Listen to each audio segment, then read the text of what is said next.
I earned my degree online at Arizona State University. I chose to get my degree at ASU because I knew that I'd get a quality education, they were recognized for excellence, and that I would be prepared for the workforce upon graduating. To be associated with ASU, both as a student and alum, it makes me extremely proud, and having experienced the program, I know now that I'm set up for success. Learn more at asuonline.asu.edu. This is Another Side of Midnight with TJ McCormack. Now to the Bernard McGurk studios of 77 WABC. Here's TJ McCormack. So yeah, actually, why don't we open up the phone lines? Why don't we get them cooking and just see, did you happen to feel this thing? I mean, I'm not making, I know this isn't, earth-shaking news. I said that on purpose. I'm not making a big deal. I'm just having a little curiosity, kind of fun, wondering if, because I lived in LA for 15 years. And, and actually when I was out in Vegas, geez, is that 2 weeks ago now? Good Lord. When I was out in Vegas, about 10 days ago, I remember one of my daughters and I went out to support my wife who was doing a presentation in a conference. And during my wife's first presentation, during her first presentation, there was an earthquake. And, it's interesting. It's fun when it happens, and it's not a big deal. So did you feel this thing at 1018 1-800-848-9222, 1-800-848-WABC. It was a little bit of business at 1018. I'm wondering if you felt it. And, so there you go. So we have a good show ahead. And I already see, okay, we see Pat there. So we'll get over to Pat in a second. We have a really good show. A little bit later this morning, we are going to be speaking to Scott Bernstein. He's out of Detroit. Scott Bernstein is a true crime reporter. He runs gangsterreport.com. It's a great website for true crime information, mainly about organized crime. This guy has got connections. That octopus that reached out of the tank and grabbed onto the 8-year-old's arm? Or was it the octopus with his 8th arm grabbed onto a boy's, I forget. I don't know, they grabbed onto the boy's tentacle? I don't know.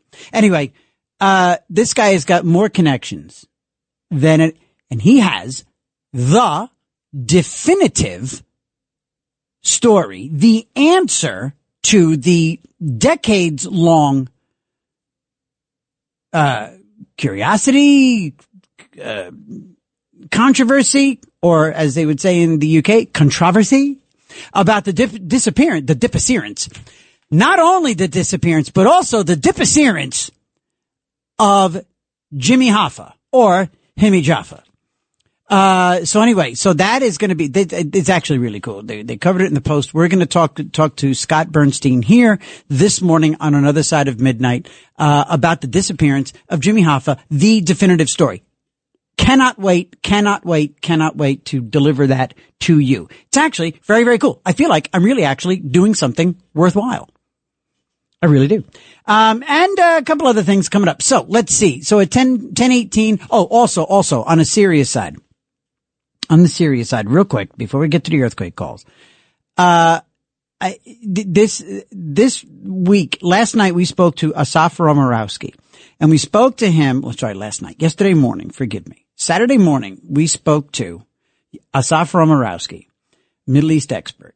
We talked about how these countries are falling in line and ready to recognize the state of Palestine for a 2-state solution and and all of that. And we talked about them emboldening Hamas. We talked about that's going to be the result, is you're going to end up emboldening and enabling those terrorists.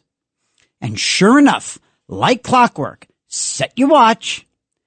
Sure enough, today, you open up the New York Post, or I'm sorry, when was it? It was on Saturday. So a little bit later in the morning after we spoke to, Asaf yesterday, when, you woke up and you got your New York Post,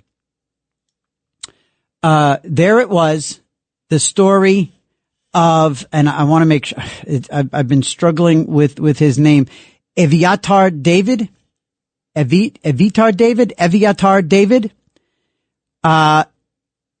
He is in fact a living skeleton.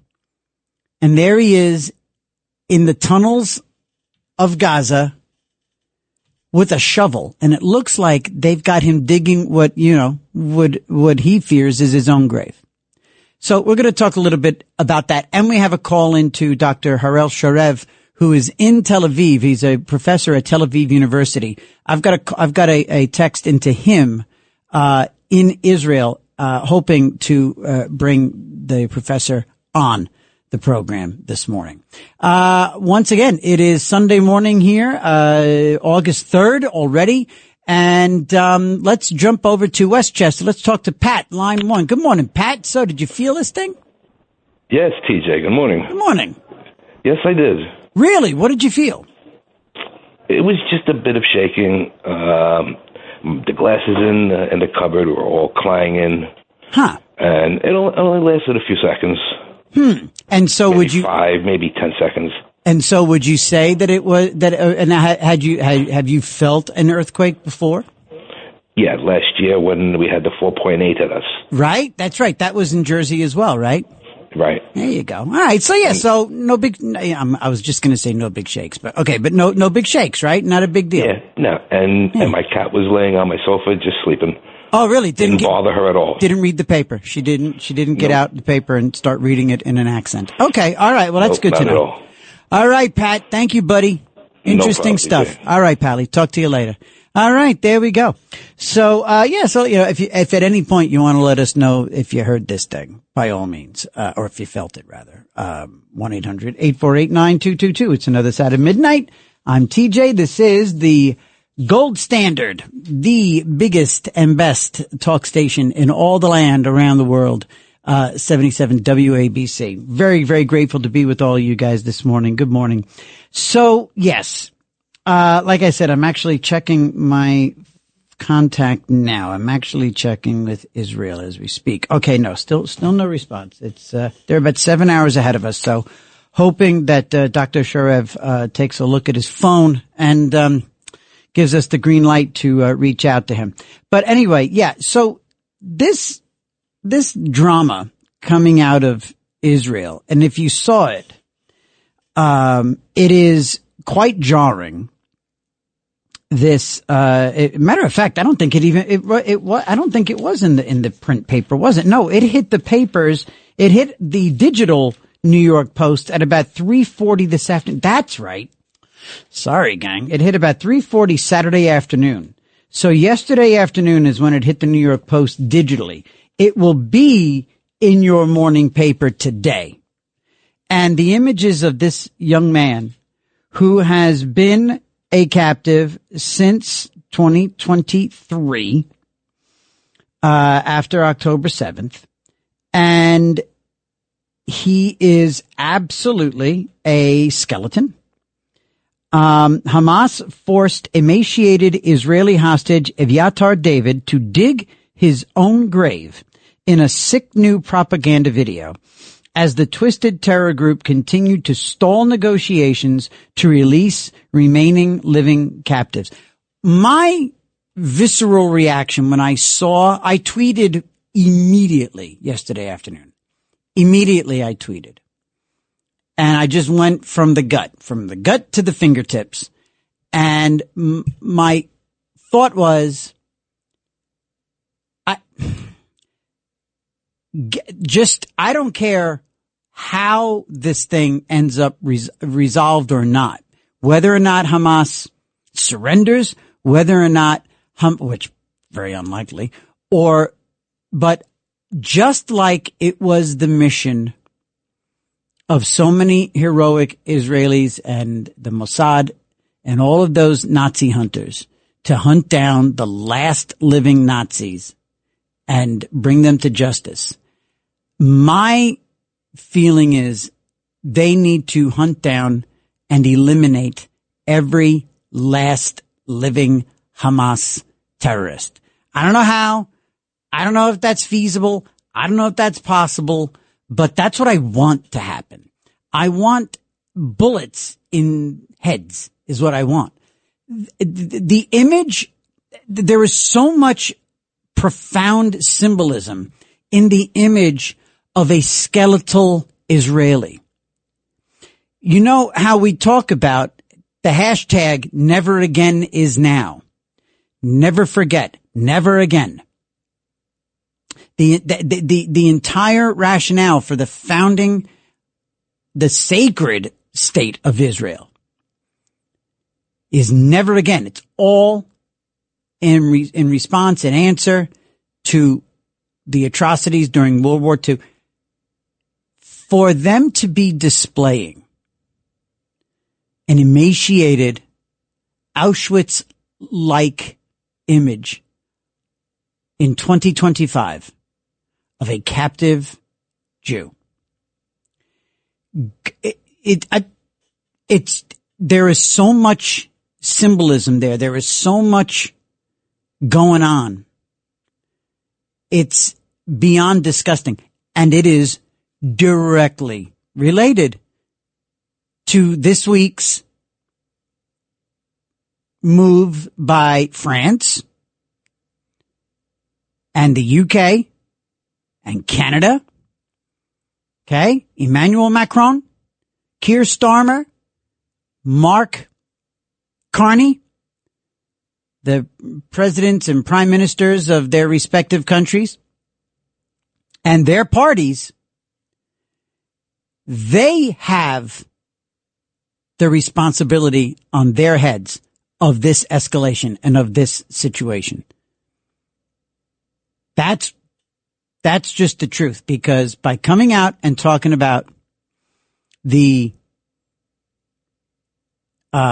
legitimizing of a Palestinian state and talking about a two-state solution and just giving lip service to, but of course Hamas cannot be a part of it. They don't talk about, I didn't hear one person talking about the return of the hostages. I didn't hear one of these elected leaders from any of these countries, Canada, France, UK, talking about the absolute elimination of Hamas. I just heard them talking about, and Hamas cannot participate in the politics of the leadership. Hamas cannot be a part. So that's that. That's how that happened. Oh, was that him? Was that him trying? Oh boy, our own little Hamas guy trying to get in. Okay. Cute. Not tonight. Not this morning. Little anti-Semite. I have no time for anti-Semites this morning. Nope. Let them listen. Anyway, 1-800-848-9222, 1-800-848-9222. It's just very frustrating. You know, look, it's obvious, what this is. And it's really not an escalation. It's what they've been doing. But when you lay it against the context of the pronouncements earlier this week by those nations, it's just maddening and disgusting and so disappointing and depressing and scary. I mean, this guy is the psychological torture. The anti-Semite, yeah. The psychological torture of this guy, his family, seeing him digging his own grave. There is so much Nazi and there is so much Holocaust. There is so much Auschwitz in this image and in this narrative, in this story, that hell should rain down. You know all those times that President Trump talks about unleashing fury like we've never seen before, and I think we do it now. I mean, Gaza looks like Gaza looks like the it is in ruins anyway, right?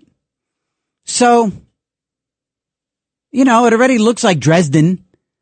So why not just surgically go in there? I know. The hostages are there too. They could, I don't know. This is just such a lousy situation. So scary. Wish we could just take these animals out. These disgusting Jew-hating pigs. These dogs. I don't know. There is so much that's, and to think that here in New York City, we've got a guy leading the polls who talks about and he has not satisfactorily rebuked his own language. He just lied to the whole world and said, that's why I don't use the word globalize the intifada. We have, how are we supposed to believe that Jewish people, let me ask you this. Are Jewish people supposed to feel safe with an anti-Semite who talks about globalizing the intifada as the mayor of New York City? Do they have any good basis to feel safe other than, oh, well, it's not going to happen? All of those, what about what happened under another mayor who's not an anti-Semite? He's just a dummy. He's just an incompetent mayor like Adams. Look at what happened to the Jewish students at the universities under a non-anti-Semitic mayor. Under a mayor who doesn't dabble in globalizing the intifada. Who sees a problem with from the river to the sea. Okay, upon what basis does any Jewish voter think that they're going to be safe in New York City? And again, New York has the largest Jewish population outside of Israel. So here we are. So while this is going on in Gaza, and and again, by the way, a couple of weeks ago, started the show, it was heavy. I heard myself talking about this stuff this way once again, all serious and heavy because there's obviously no light way to approach this. But I regret, it's just that this is so maddening and it bears repeating. This is what Never Again is all about. It's not letting go. And it's treating anti-Semites, even like the truly sick,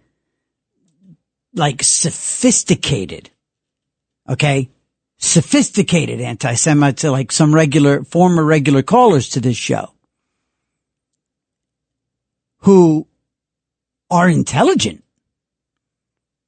and therefore they know what they're talking about. They don't just hate Jews. They loathe an entire race and would love to see them eliminated, and they probably go to sleep fantasizing how to make that happen. Nabish, we've got sick, psychotic people who hate so thoroughly that any opportunity you get to have a heavy conversation or get angry about this, you have to take it to push back against the intelligent psychos out there, like some people used to call this show. Or still do, but I'm not going to talk to them. So 1-800-848-9222, 1-800-848-WABC. What are your thoughts on this? I'm not gonna jump down your throat. I am very, very ridiculously open-minded, by the way. If I'm like being a bit too Chicken Little, if I'm saying a little bit too much of the sky is falling, please tell me. Like, if you think that what happened at the camp, and I'll respect you, I'm not going to jump down anybody's throat. I have had my mind changed on very involved subjects over the years on other radio shows that I've hosted.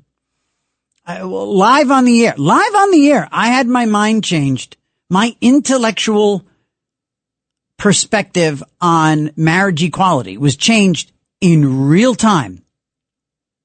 In real time, on the air, by an old friend of the family who was gay and ready to get married, and this was out in Los Angeles, and he was in San Francisco, and he called my show, and I was one of those people who was all about, you can have a union, a civil union, but marriage should be between a man and a woman. And this old friend just innocently called the show and said, TJ, it's me, it's Brent. Haven't talked in a long time. You remember me? I said, yeah. And he changed my mind. So if you think that I'm talking about a sky that's falling, that's not really falling, like Mamdani is not going to be that kind of threat. If you think that, and honestly, genuinely, I'm not being too cute. I'm not being cute. Let me know. Help walk me back off the ledge. 1-800-848-9222. So before we get on the phone with Pamela, let's take our break here. Let's do that now. We'll take our break. We'll come back. We'll talk to Pamela and Jeff. And again, if I'm overselling this, and I might be. I mean, I don't want to sound like I'm throwing out a big talk radio subject. You know what I mean? It's not what I want to do. I really want to have a conversation. So if me saying that Jewish people should not feel safe in New York City if Mamdani becomes mayor, if that is hyperbole, okay, if that is like a bit over the top, okay, it's 2025, there's not going to be a pogrom on the Upper West Side. Okay, I get that. If that's how I'm coming off though, by all means, let's genuinely have a conversation. Let's get through this hour, little heavy, and then let's have some fun the last 2 hours of the show. Okay? Deal. 1-800-848-9222. It's Another Side of Midnight with TJ McCormick on 77 WABC. Fun will be had.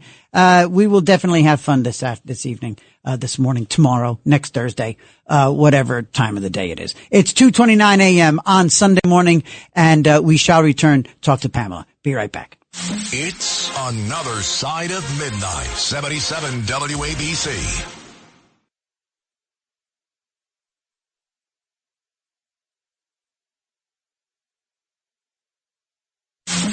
It's Another Side of Midnight. Political humorist TJ McCormick. Now to the Bernard McGurk studios of 77 WABC. Here's TJ McCormick. Good morning, gang. Hello, family. It's 2:33 on Another Side of Midnight with TJ McCormick on 77 WABC. Thank you to Catherine over there on X, who always makes my day. Every morning, some wonderful, kind word from Catherine there on Twitter. You can go to Twitter, X, at TJ McCormick, see what the conversation is happening over there, and chime in by all means. And thank you again, Catherine. It's very cool of you. She liked the odd reference to bodega cats. We're talking about and I got mad all over again. Here I am promising, happier conversations ahead. But in the break, my phone buzzes, and they're from the New York Post. And I'm trying to see when this was posted at 11:33 last night. So whilst researching, I didn't see this, but it just popped up. So I don't know if that's when they posted it or probably when they posted it. I don't know how I missed it. But sure enough, in the middle of all this, a mob of anti-Israel protesters clashed with police after attempting to storm Grand Central Terminal. You know, see, now right there, when I'm doing my political comms thing, when I'm out there working with a candidate, working with an elected official, there's timing, there's nuance, there's being, you have to be in the moment and you have to be sensitive, right? Sensitive, not even necessarily to in terms of doing the right thing, but just sometimes you have to be sensitive to a news cycle. You want to come out with an announcement about, something you're going to do as a state senator. I'm going to introduce legislation, but then there's an airplane crash or some big news about an arrest in Washington, D.C. or you realize you're going to get lost in the news cycle. So you say, all right, let's wait a day. We're not going to nobody's going to cover us. Similarly, you have to be sensitive. If you're going to go out and slam your political rival with some big political hit piece, but again, there's a plane crash, let's say, or there's a terrible accident a family loses whatever. You say, all right, not today. We can't do that today. Today is not the day for a big political hit, not with that family that, blew up in the airplane. Okay. So on this day that we see Auschwitz-like photos coming out of Gaza, out of Palestine, the organizers of this event, not only do the organizers of this protest decide to take their ugliness and their hate and their anti-Semitism to Grand Central Terminal to mess with people's lives and people's serenity. How many dozens of little children? It was a beautiful August Saturday today. Not an ounce of humidity. It was like 82 degrees, perfect day. I wonder how many lovely families came down from Westchester or in from Long Island or came in from Brooklyn or Queens or Jersey to go walk around Manhattan, maybe see a Broadway show or just go to, I don't know, God forbid, Central Park. And how many little toddlers or teenagers like my daughters or old ladies or I don't know, families of Auschwitz survivors. I wonder how many lovely Jewish people were just in Manhattan for a lovely walk around and had to be met with this sort of disgusting hate on the same day that their phones are beeping with pictures of a skeletal Auschwitz-like Jewish hostage in Gaza. Nope. Those tone-deaf anti-Semites just could not help themselves. They had to do it. And by the way, opportunity lost for the anti-Semite in chief, Mamdani. Perfect opportunity for him, for his holiness, to show up and say, you know what?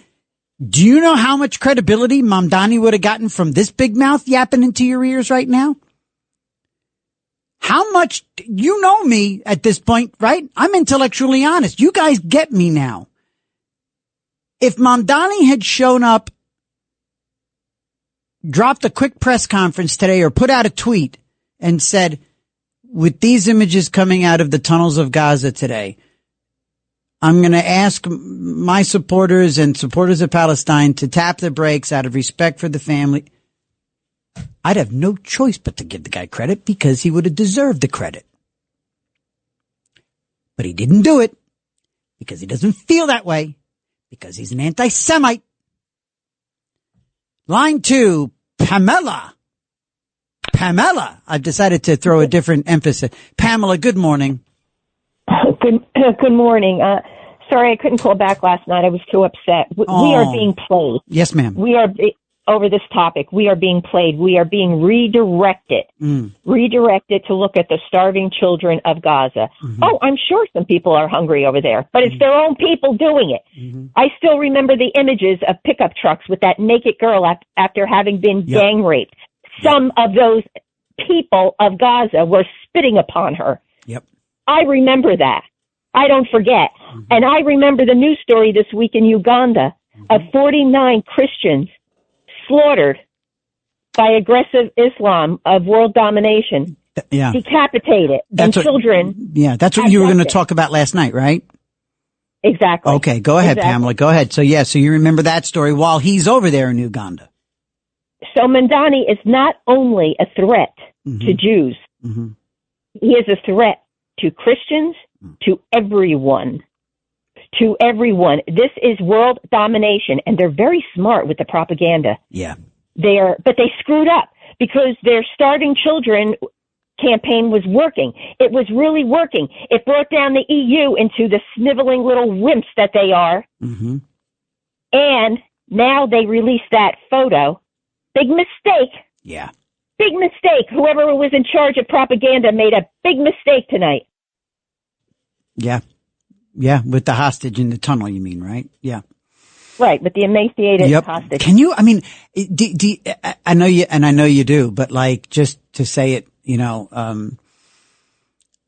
I mean, it's incredible how loaded this image is. It's everything. It is Auschwitz. It is Holocaust. I mean, you know what I mean? Like, it is unfathomable that they dropped this photo.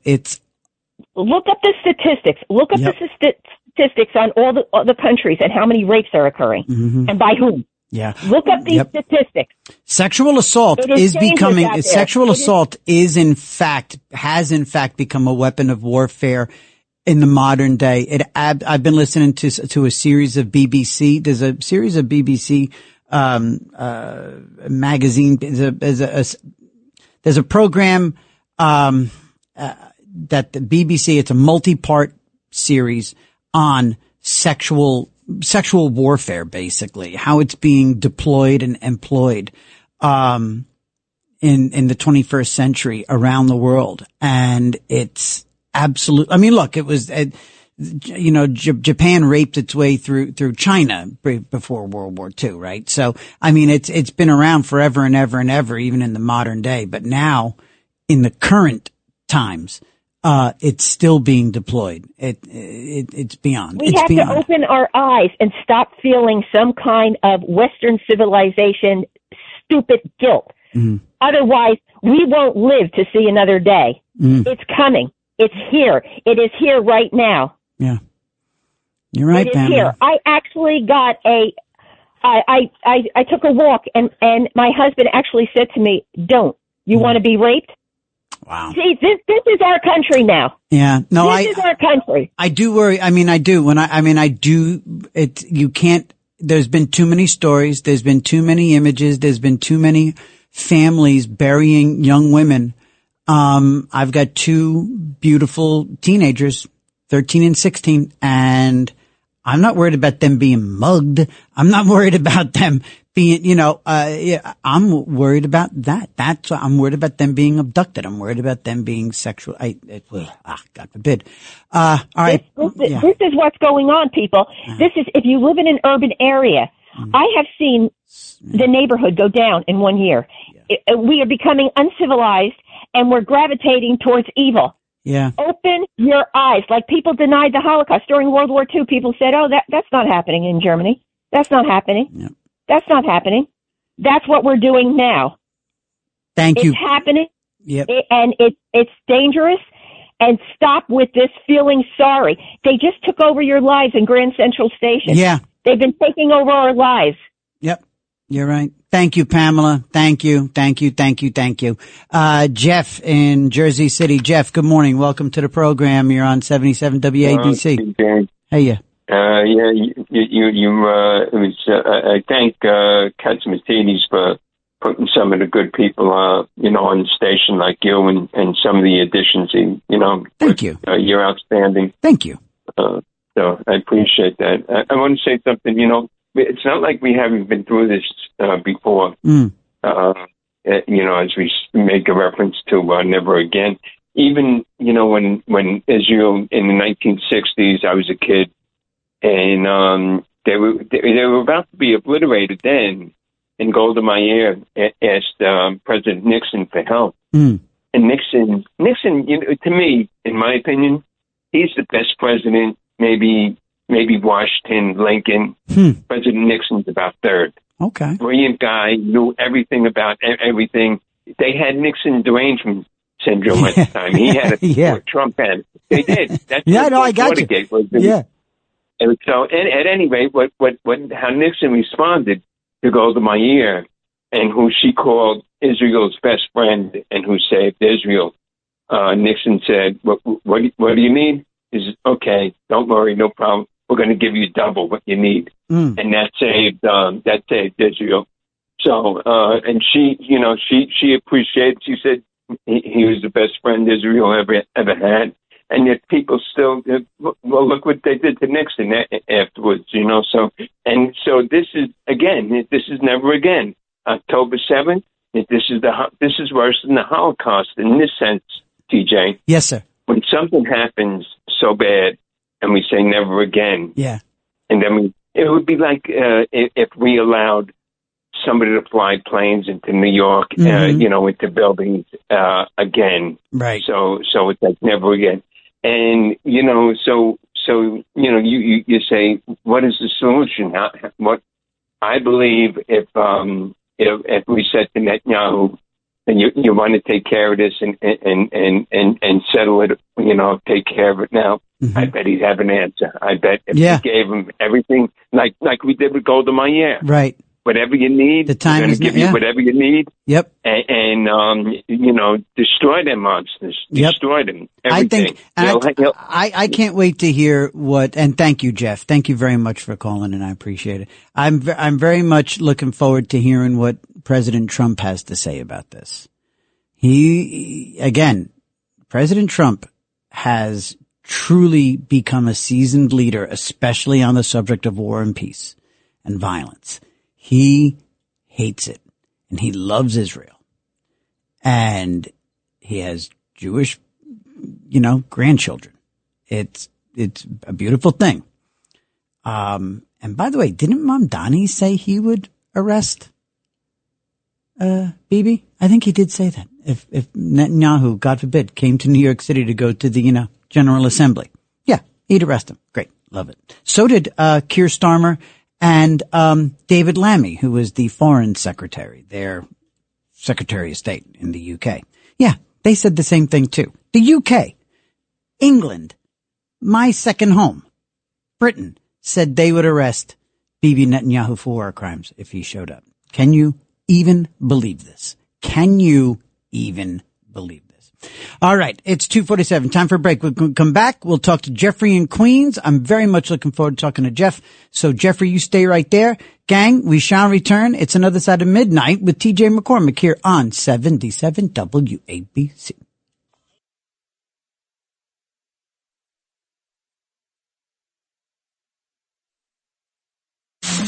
It's Another Side of Midnight. Political humorist TJ McCormick. Now to the Bernard McGurk studios of 77 WABC.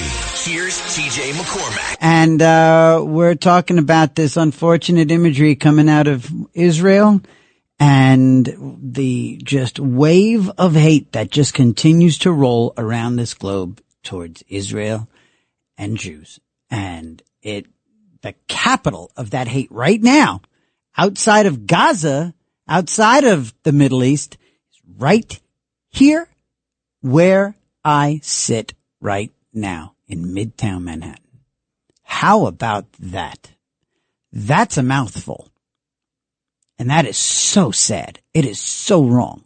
It's unfathomable, but it's true. And Jeffrey in Queens on line 4. Good morning. Welcome to Another Side of Midnight.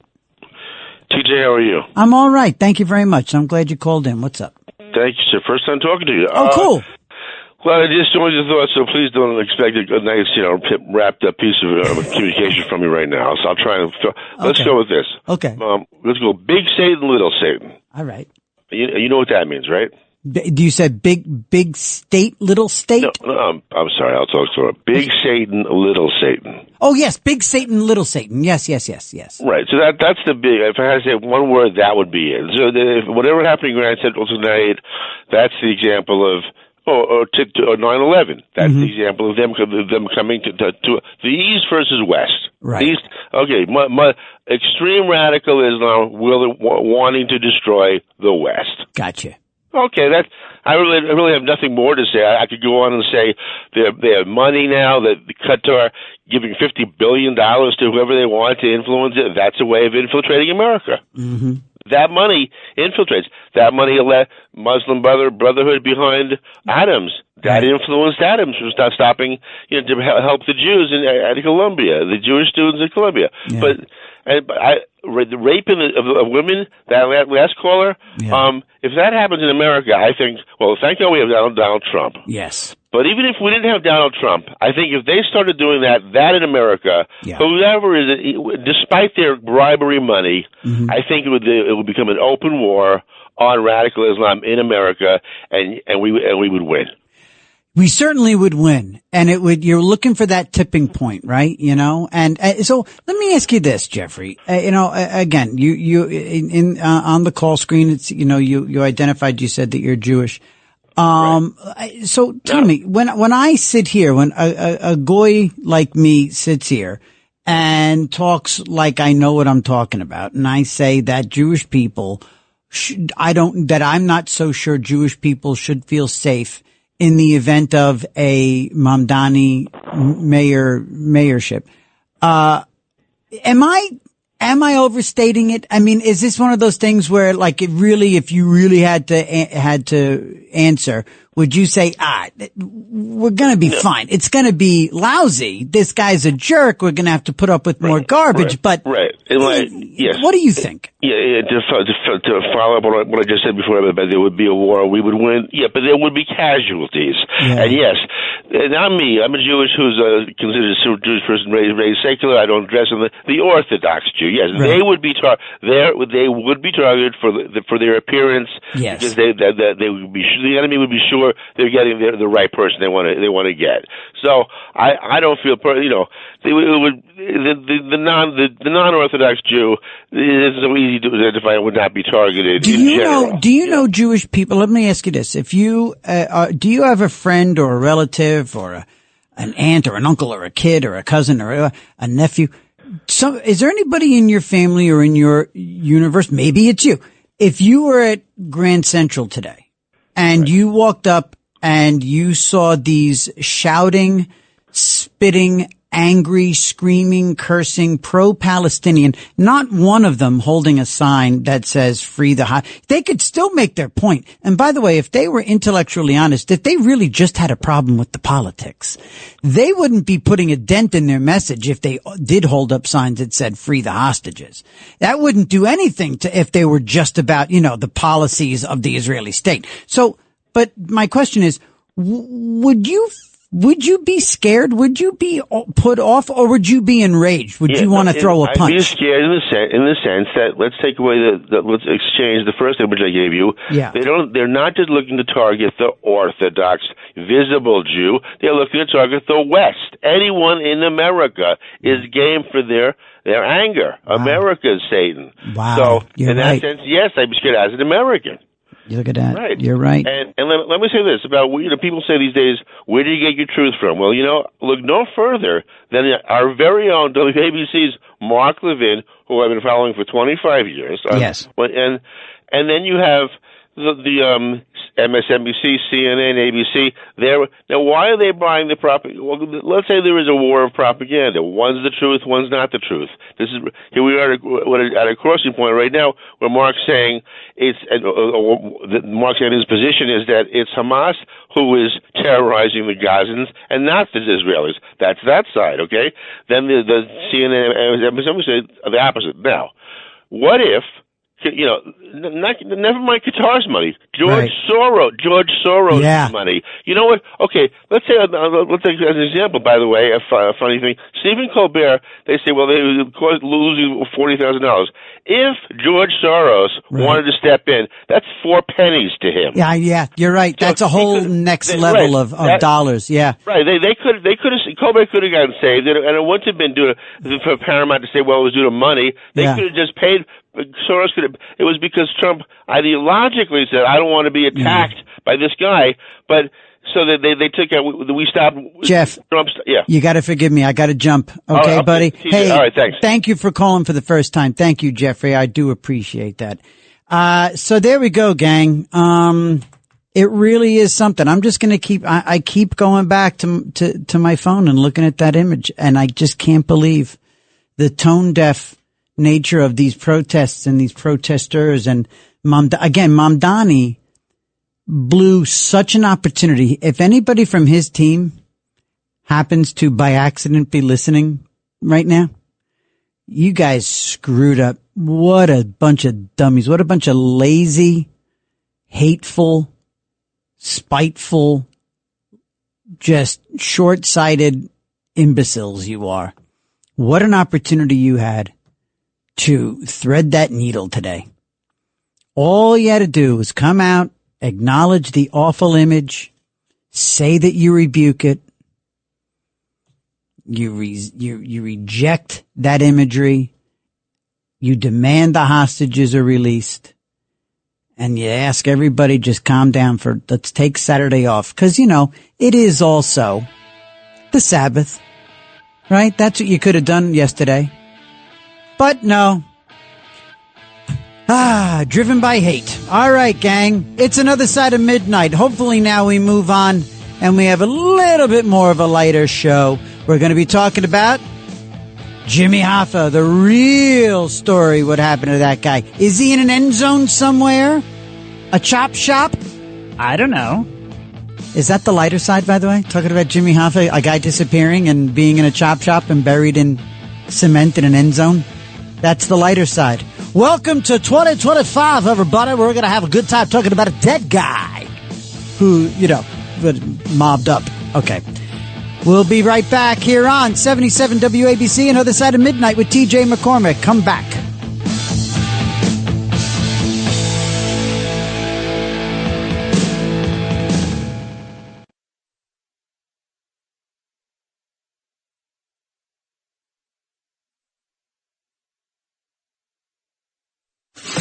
This is Another Side of Midnight with TJ McCormack. Now to the Bernard McGurk studios of 77 WABC. Here's TJ McCormack. Here on 77 WABC. Still cannot believe it's been since like May that we've been doing this. And it's one of those things that's just not quite really, maybe am I just being a little goofy here? Am I being a little too aw shucks with the whole pinch me thing? But damn it, I'm on 77 WABC, and I'm grateful you are all there listening to me as I speak. Every once in a while, it's about, it's about grateful, and I'm not doing the recovery thing. That's for Saturday morning. This is Sunday morning, and it's an entirely different, approach, but you can always be grateful, right? It's not about being, in recovery or anything. It's not about, I'm just, it's kind of nuts.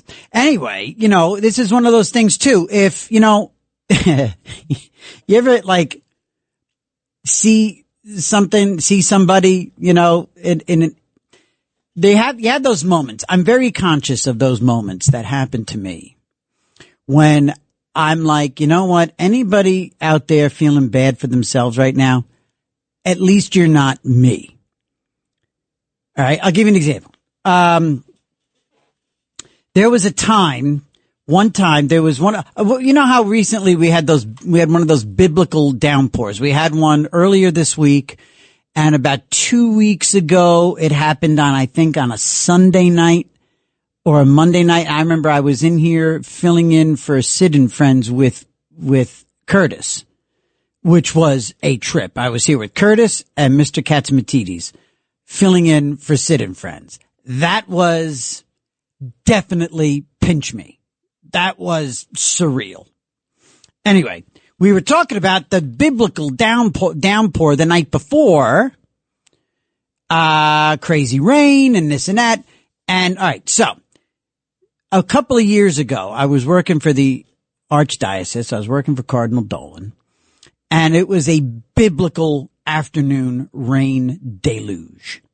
And I had to get home, for, I think it was a doctor's appointment or I either needed to be at home or somebody needed me home. So I had to leave. So those offices were on 1st Avenue and 55th. and I had to get to Grand Central smack in the middle of Manhattan, right? And by the way, this is funny too, because earlier I was talking to Tony here. I was talking about, like, there was a time in my life when I was a bit more of a germaphobe. Now I'm just really aware of, like, being clean and whatever, a little bit more than your average person. There was a time when I was a bit nutty. Okay. This was on sort of the tail end of my germaphobe nuttiness. If you're a germaphobe, I'm not making fun of you. I'm just making fun of myself. So I have to get from those offices to Grand Central, get on a train. The rain is absolutely ridiculous. I run out of this office building, First Avenue and 55th. There happened to be a cab, like, right in front of the building. Lucky guy. It's like 3 p.m. I'm leaving work early. Which, by the way, if you work for the Archdiocese, you leave work early. Believe me, it's like leaving Catholic high school early. Someday somebody call up, ask me what it was like to work for the Arch. I'll tell you. Anyway, get in this cab. I'm already soaked in the 20-foot run from the front door to the cab. I'm already drenched. I get in the cab. Guy takes me around. We find ourselves in a little bit of traffic on Park Avenue. My train, the clock is ticking. I jump out of the car. All right. So I fast forwarded. Now we're at Grand Central. Park Avenue, the back entrance. Anybody familiar? It's called the North Entrance. Park Avenue and 48th Street. Park Avenue and 48th Street. I jump out of the taxi. As I jump out of the taxi and I'm ready to run across the street, a car runs through a puddle, splashes me. I am covered in New York City puddle water and my mouth was open. My mouth was open and my eyes, my mouth, my body, my clothes, all infected with New York City puddle water. That's one of those moments where I stood there and I'm telling you, the first conscious thought, this is what tells me I was on the other side of being a germaphobe. The very first thought I had was not that I'm going to die. Why did I just sound like Clemenza in The Godfather? I'm going to die. Michael, why don't you tell that nice girl you love her? I love you so much. If I don't see you soon, I'm going to die. So my very first thought was, if anybody sees me right now and they're having a lousy day, they can immediately feel better that they are not me in that moment. So anyway, there's that. You got to be conscious of that. And there's been plenty of those moments in my life where I'm just like, you know what?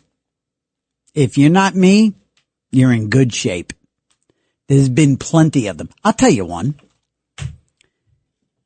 When you have a big mouth like me, these moments come up more than for normal people. 8th grade. I'm in 8th grade and I'll go to a small Catholic elementary school in White Plains. I was at Our Lady of Sorrows in White Plains. And in 8th grade, one of my dear friends' mom passed away. And we'll just say Mrs. B. Mrs. B passed away. It was heavy. You know, you're in 8th grade. Parents aren't supposed to die in 8th grade. It was something else. It was heavy. And so Mrs. B passed away and the kids went to the funeral. It was, heavy. And we all went to the funeral and then we all went back to, the B family's house. And we're all standing around, and the kids, I guess we're trying to be kids, and we're talking. At that point, you're in 8th grade, and boys are starting to notice girls, and girls are starting to notice boys, and who's dating who. And at one point, there were 2 girls that liked my buddy, whose mom passed away. And the 2 girls were there. And the 2 girls were both sort of being really nice to my buddy. And everybody in the room knew that they both, quote unquote, liked him. So me thinking that I'm Mr. Glib, and me thinking that I'm going to be like the funny one here now, and I'm going to take it to the next level, I said in the living room, in front of everybody, without quite thinking. I mean, I was on the right path, but this is what came out of my mouth. I said, wow, both of you are really flirting right now. Both of you are really flirting. Will the real Mrs. B please stand up? And I said it loud, and I said it perfectly clear. There was no confusion. I said that just after the funeral of Mrs. B. Will the real Mrs. B please stand up? I couldn't dig a hole in the living room. I couldn't leave. I wanted to just go away. I wanted to just go away, far, far away, and not be anymore. I just wanted to go somewhere else. I have had so many moments like that in my life because I got a big mouth, and everybody expects me to be the big mouth. Sometimes they like the big mouth. Sometimes the big mouth does the job. But sometimes the big mouth goes a little too quick. Have you had one of those moments? I wasn't planning. I really wasn't planning on talking about this. But have you had one of those moments that is just debilitatingly embarrassing? Debilitating. Like, right now, my hands are sweating a little bit thinking about that moment. And that moment happened how old are you in 8th grade? 14? 14? It happened 43 years ago. It happened 43 years ago. And my hands still sweat when I think about opening my mouth and say, have you had one of those debilitating? If you want to drop a dime on yourself and tell the story and share it with the family, by all means, share it. 1-800-848-9222. 1-800-848-9222. It's Another Side of Midnight with TJ McCormick. We're over there on Twitter, on X, at TJ McCormick. And, by the way, there is the app. You can always grab that app in the app stores for any platform, Android or iPhone. It's the 77 WABC app. And, if you're somewhere else on the planet, you're probably listening on WABCradio.com. So, give a call. And if you want to drop a dime on yourself on one of those ridiculously embarrassing moments, one of those things where it was something you said, something that you did, you got caught, you got caught is one thing, but if you formulated the thought, formulated the words, constructed the moment, and as it hit the oxygen, you realized this was a disaster. Share it. Share it with the class. 1-800-848-9222. Very curious if any of you guys have got something like that. Will the real Mrs. B please stand up? These are mistakes that, generally speaking, you're supposed to learn from your mistakes, right? Generally, we're supposed to be smart enough to learn from our mistakes, and we hope to, never do them again. I've got a couple of other whoppers. I'll share them as we go. And by the way, so anyway, as we move forward, so dig this. I picked this up, yesterday afternoon. On Saturday afternoon, I said maybe this could be for Sunday morning too. So dig this. And the first three words of this story, of this news story, have become, they've become a sort of a meme unto themselves in social media. A Florida man. Turns out Florida man is like a character these days now in the news and social media. Florida man. A Florida man who cops believe was stabbed in a drug dispute was in surgery when a nurse discovered a glass crack pipe, a lighter, and tin foil containing cocaine in his rectum.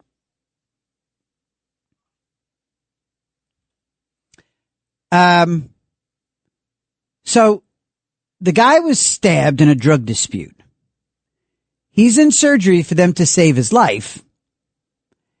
And whilst in surgery, they discovered a crack pipe, a glass crack pipe. And by the way, that's a pun in and of itself.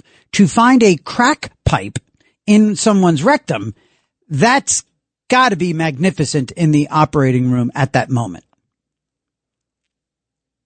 Because where else do you put a crack pipe? Yes? Where else? I mean, you have a mouth organ, which it's the Jew's harp, right? Bang, bang, bang, bang, bang, bang, bang. That's a mouth organ. A crack pipe. Okay. Anyway, the surprising find occurred earlier this month at St. Petersburg Bayfront Hospital. Guy's name was Michael O'Neill. He was 43 years old.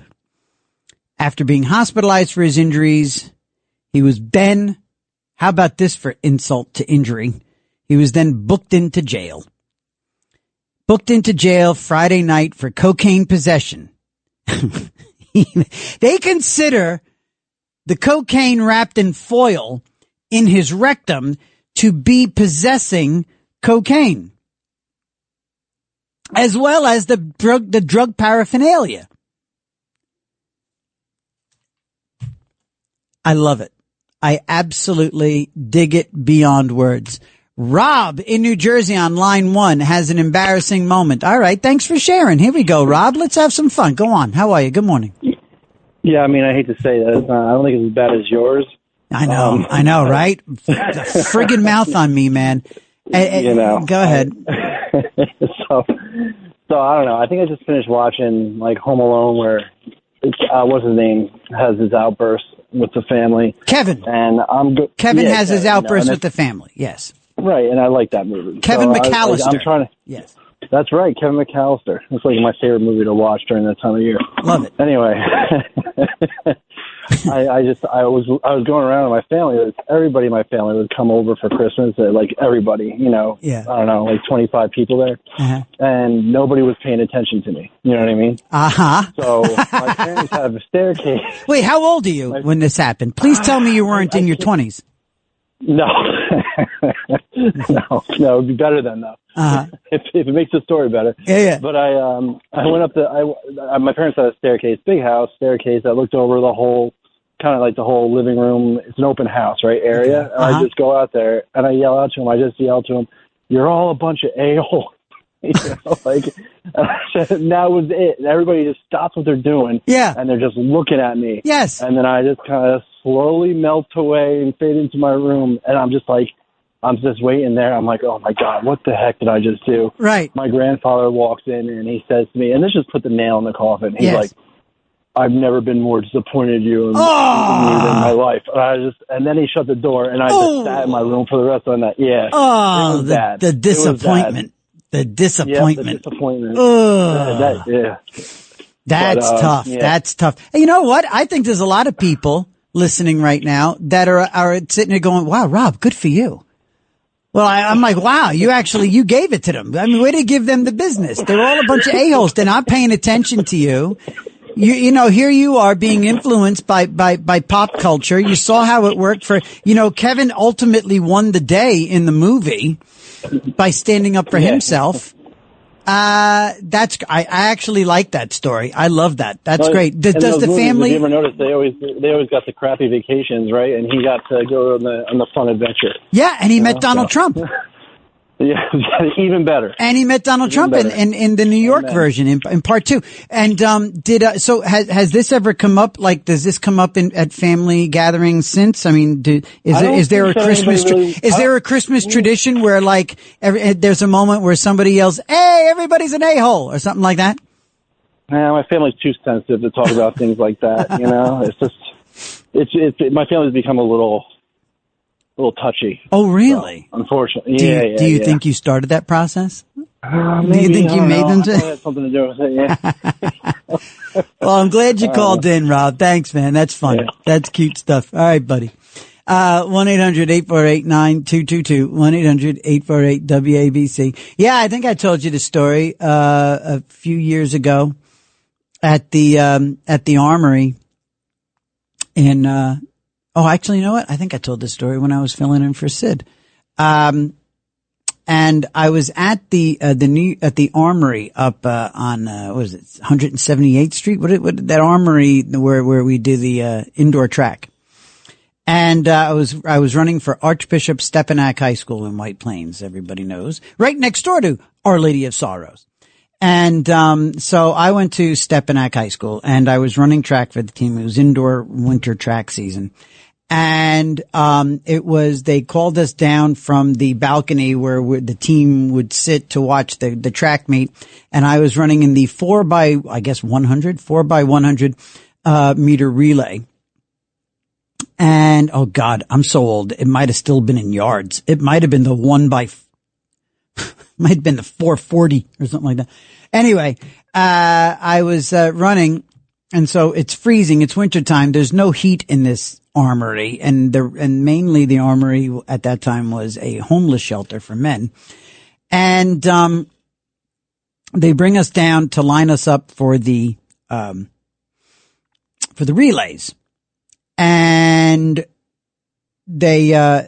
so they then released us to go out and to take our positions on the track to run. I took off my warm-ups, and I had not put on my uniform shorts.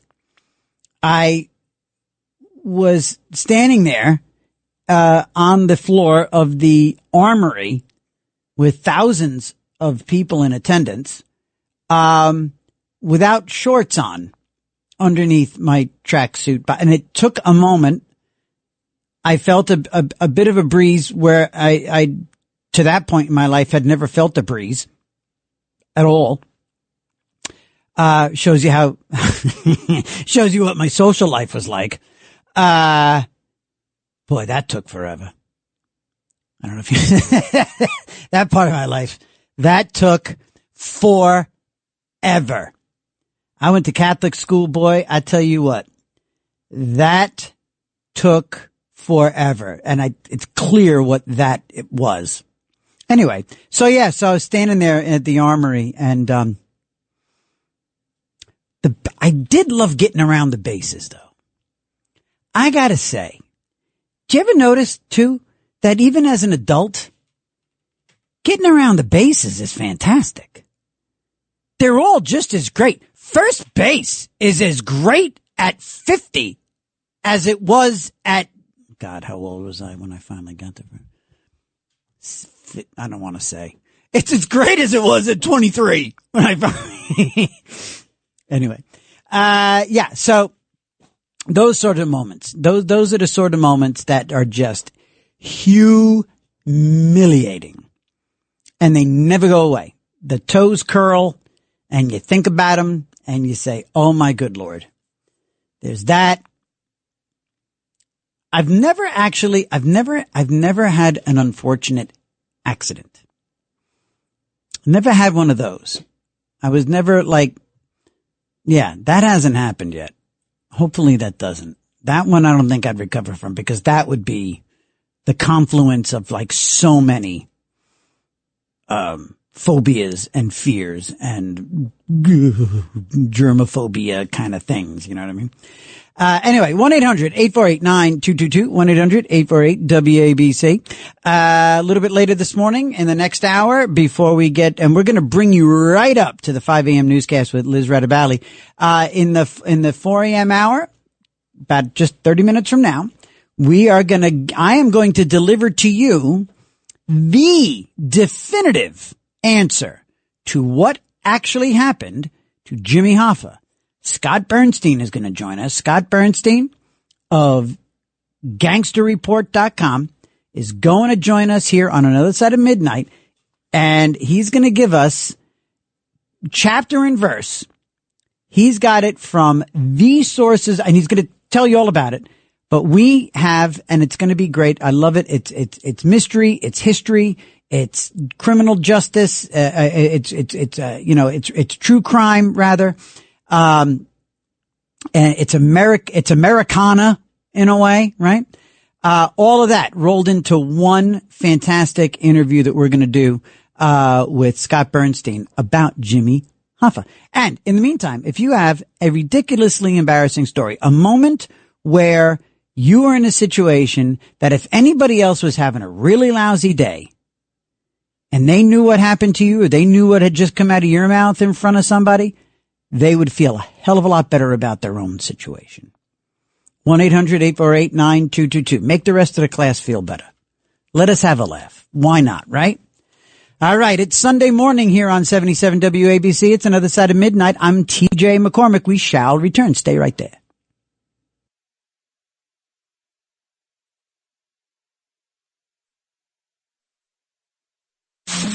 It's Another Side of Midnight. Political humorist TJ McCormick. Now, to the Bernard McGurk studios of 77 WABC. Here's TJ McCormick. All right. Good morning, everyone. 3:35. You know, my favorite I think the underrated best Jerry Lee Lewis song is Jambalaya. His version of Jambalaya is, and I mean, that's one of those things that like there's been 100 covers of that. I don't even know what Zydeco group did the original. I mean, that's got to be probably has like the origins, whoever first recorded Jambalaya, I don't even know. But I tell you what, I highly recommend. I've gone through phases. When I was a stand-up and traveling around the country, I went through phases, and I went through a country phase back in the 90s. And I actually went through a Zydeco period there where I was listening to Cajun, well, not Cajun, I was listening to, Cajun music. And, I tell you what, man, right around like Mardi Gras and Fat Tuesday, you want to have some fun? Get yourself a king cake, make some hurricanes, and listen to some buckwheat Zydeco. That is some music. That is some music. But yeah, Jambalaya by Jerry Lee Lewis. So, by the way, gang, and we're going to talk to Rich in a second in New Jersey. This thing popped up. You know, I always jump on the social media during the commercial breaks just in case. Cause even at 2:30, 3:30 in the morning, things pop. These things keep coming up. So here you go. This one posted at 10:30 last night, on the Post. Southern Arizona women's soccer coach dies unexpectedly from cardiac arrest. She's 43 years old. A noted women's soccer coach in Southern Arizona, 43 years old, cardiac arrest. Are you like me? Has this theme gone? I mean, what's the first thing you think? What's the first thing you think? COVID, right? COVID shot, right? I mean, how many? Now look, maybe this is one of those things too. This is the sort of thing that wouldn't be in the news. This is the sort of thing that wouldn't be picked up left and right. You wouldn't have heard about it pre-COVID and pre-COVID controversy. These things happen anyway. That's one way to look at it. Or the other thing is, no, these things are not happening all the time. No, these things were not happening prior to the COVID vaccines. And now when you hear once again about a young person having a heart attack, dying of cardiac arrest, otherwise healthy. I mean, we've had high school kids dropping on football fields, and not because of two-a-days in 90-degree August heat. We've had kids dropping, even tennis players have on tennis courts, basketball play, high school, college, coaches, players, kids. Ever since, now I got nothing. I'm not scientific. I'm all I am is just an idiot looking at one thing and looking at the other and saying cause and effect. I don't know. Rich in New Jersey on line 1. Good morning. Welcome to Another Side of Midnight. Hey, TJ, I usually call about my meeting celebrities, but I have a Yes. list of addictions that are maybe harmful and annoying behavior. Okay. I usually get the Post on Sunday morning. Lately, I've been buying it every day. I'm addicted to page 6. Yes, me too. Mounds Candy, the coconut ones. Okay. I like them cold. Okay, Diet Coke. Uh-huh. You have an addiction to Diet Coke. Here's my Diet Coke right here. That's my Diet Coke. The internet, we know where that can lead you. I am totally hooked. Yes, sir. Keep going. Damn it, Rich. Damn it. Some people are addicted to cursing. It's me too. I always got to watch it. I'm on the radio. Go on. Okay, smoking. We know that. Used to be. Yep. I'm still a smoking addict. I just don't smoke anymore. Go ahead. How about the lottery numbers? I'm behind a guy one day. For a minute, he's rattling off pick 3 numbers to the guy in front of me. I'm trying to buy something. I say to him, why don't you just play 1, 2, 3? Guess what comes out the next day? Don't even. 1, 2, 3. I tell you what, Rich. I tell you what, Rich. I went through a phase where, and I guess I just now I wanted to say, not that I was addicted, but I think I was in a weird way. I think it wasn't an addiction. It was an obsession where I was playing the 3 numbers. I was because once I found out that there was like an early day, a midday, and an evening. You know when I was doing it? I was doing it when I lived in LA. When I lived in California, I was doing it. That's when I did it because I was like, I didn't do it in New York. But here's the thing. It wasn't so much an addiction. It was an obsession because I was determined to win just once, right? And here's the other thing. My day job, I was never a waiter. When I was starting off in show business, I drove a cab. I drove for White Plains Taxi up in Westchester. And this, I tell you what, you want to meet some addicts? You want to meet some dudes who have lived on the other side of the tracks? Oh boy.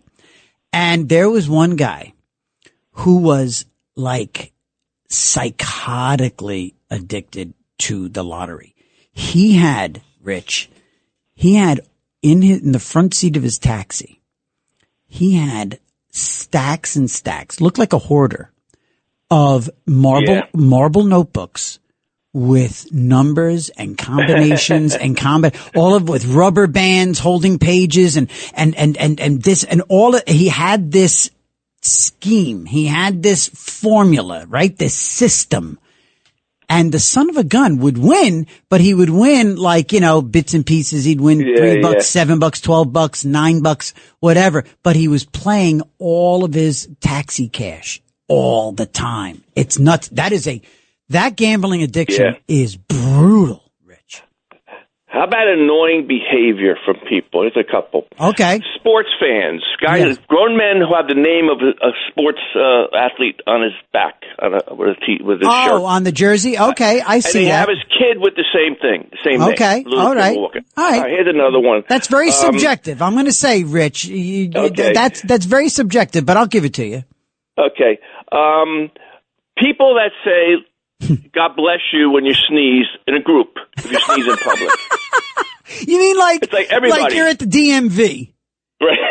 And you sneeze and somebody on the other side of the room decides I'm going to be the one here. One. Right. God bless you. Bless you. Bless you. And then okay, go ahead. I like that. How about this? You're on a roll, light. Rich. Go ahead. You don't do it right away. The guy behind you is honking his horn right away. You didn't even get the foot on the gas yet. Yes. He's honking the horn.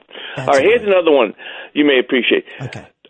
People who call talk radio and say, "Thanks for taking my call." That's your job. And how you doing? They always say that. All right. Well, again, subjective. I could make excuses for each of those, but Rich, this is your call, and and you should see now right there. You should have said yes and thanks for taking my call.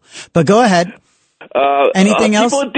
People addicted to talk radio. We have the I love we them. We hear Joaquin a lot. We hear Russ a lot. We hear Vincent a lot. I like them. I love them. It's a healthy addiction. Talk radio addiction is a healthy addiction, and I encourage people to overdose on talk radio, especially between the hours of 2 and 5 a.m. every Saturday and Sunday. Rich, I got to jump. Let me go talk to these other crazy addicts. Robert in Manhattan, line 2. Good morning. Good morning. Hello. Since I know nothing about you, yes. I turned on the radio and I heard you talking about music. So yes. I said, I'm not going to be controversial with this person.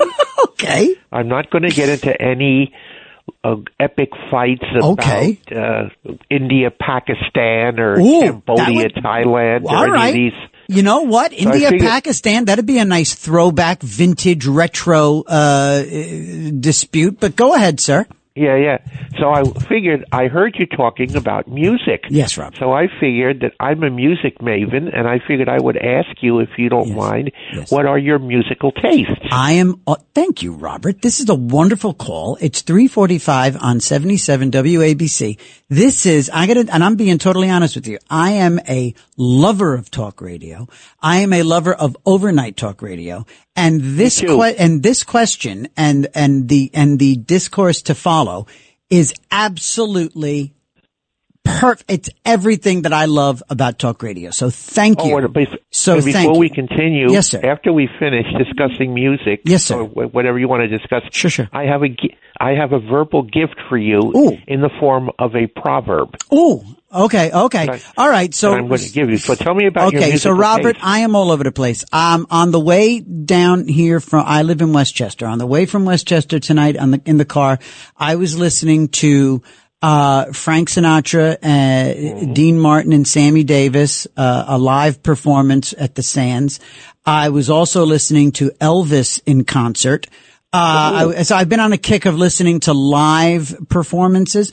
I will also, on the way home, every morning on the way home from New York City, I tend to listen to a mix playlist on Spotify of I love jazz music. Recently, I've been listening to vibraphone. I've been listening to like Lionel Hampton, marimba and vibraphone music, and I will also listen to tiki cocktail lounge music. I like Hawaiian Hawaiian jazz music from the 60s.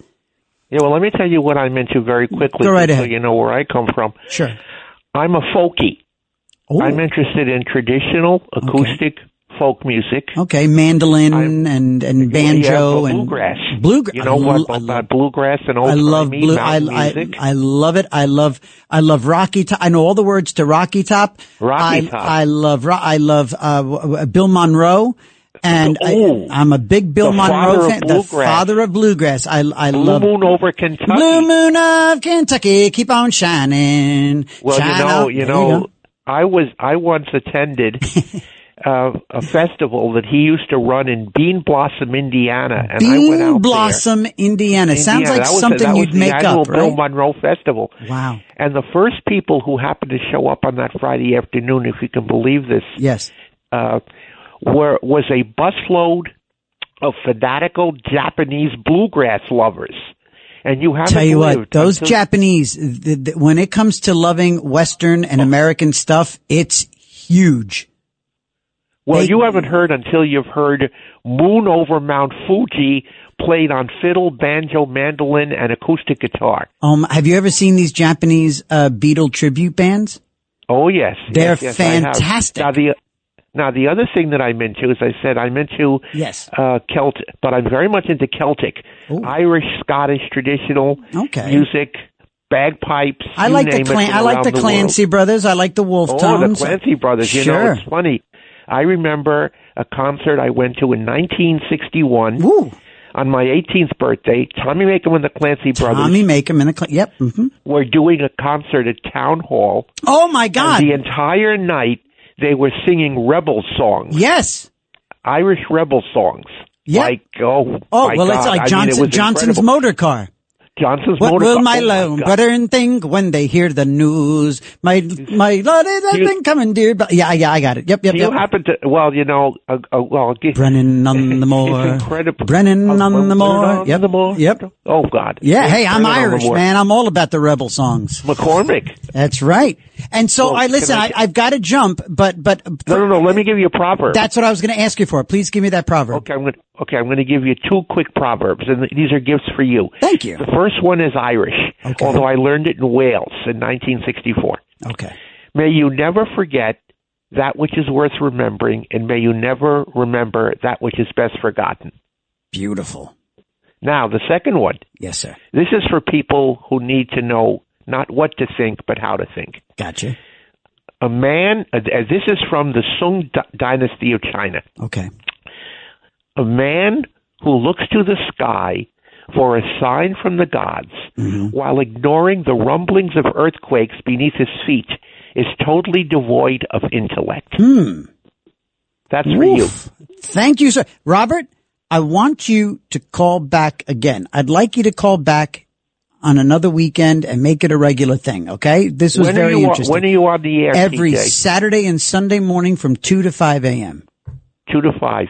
All right. Yeah, we have lots of music to discuss. We do. Because I have a feeling that you know everything from Bill Monroe to the Gypsy Kings. I'm all over the place. Clancy Brothers. I'm all over the place. Yeah. Up the long ladder and down the short rope. To hell with King Billy and God bless the Pope. If that doesn't do, we'll tear him in two and send him to hell with his red, white, and blue. Tom in Manhattan, line 3. Good morning. Yeah, good morning. Thanks. I'm a first-time caller. Oh, I'm in the medical field. Oh, okay. And I'd like to enlighten you and your listeners. Okay. Anybody who is dumb enough, I say this, I'm not being facetious. Okay. Any individual who is dumb enough to take the vax should, at their earliest convenience, have an A1C drawn. A1C, is that a blood test? Yes. Okay. Hemoglobin. And I've heard people complain to me, it's going to cost a few dollars. I said, is your life worth that? Yeah. Yeah. And by the way, what does the A1C determine? It's got clotting factors, other stuff in it. When you have 18-year-old kids dropping dead of MIs. Right. An MI is the pedestrians call a heart attack. Gotcha. Okay? That's not normal, brother. Right. And again, I'm going to say this, and I'm saying it, not you, not ABC. Yes, sir. Fauci is responsible for more deaths than Mengele. Woof. Wow. My specialty is cardiac surgery, so I know my crap.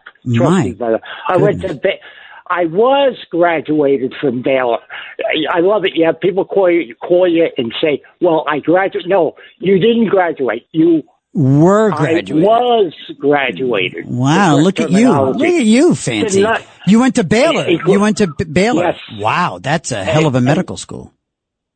Well, I got they didn't accept me at Columbia way back when, so. Good, F them. Columbia's loss is Baylor's gain. Indeed. And my audience is gained now because you're here dispensing this wisdom. And again, an A1C. That's the blood test that we want to get if we had is there one what was it? Were there 3 vaccines? I know that there were 2 big ones. One was the Johnson & Johnson. The other one was the AstraZeneca. I'll give you there's 3 people of Satan. One is AstraZeneca, Pfizer, and Moderna. Right. Okay. Like the horsemen of the apocalypse? Yes, sir. These are the ones of, shall we say, early death. All 3 of them. People are dying right now of what they call post-vax death. All 3 were problematic. Was any one of those 3 worse than the other 2? I would say probably Pfizer and AstraZeneca. Damn. I think I was Pfizer. And by the way, anybody who's on thyroid medication, Pfizer pushes the Synthroid. Uh-huh. Throw that shit in the it's fun. That's okay. All right. We got you, Tom. We caught you. All right. Okay, Tom, that was an honest mistake. Thank you very much. We caught it. It is 3:53 here on 77 WABC. We have been all over the place tonight. We found ourselves going from the horrors of Gaza to embarrassing situations to the fact that this guy they found a crack pipe in someone's rectum, which again makes perfect sense to me. Where else do you put a crack pipe? Yeah, so there was those. We've talked about that. We've talked about embarrassing situations this morning. Damn it. I did it again this morning. I'm sorry. It's dark out. I'm sorry. It looks like evening, but it's morning. I'm sorry, Mr. Martin. Yeah, I've got Dean and Jerry on my mind. We've talked about music. This has been perfect overnight radio.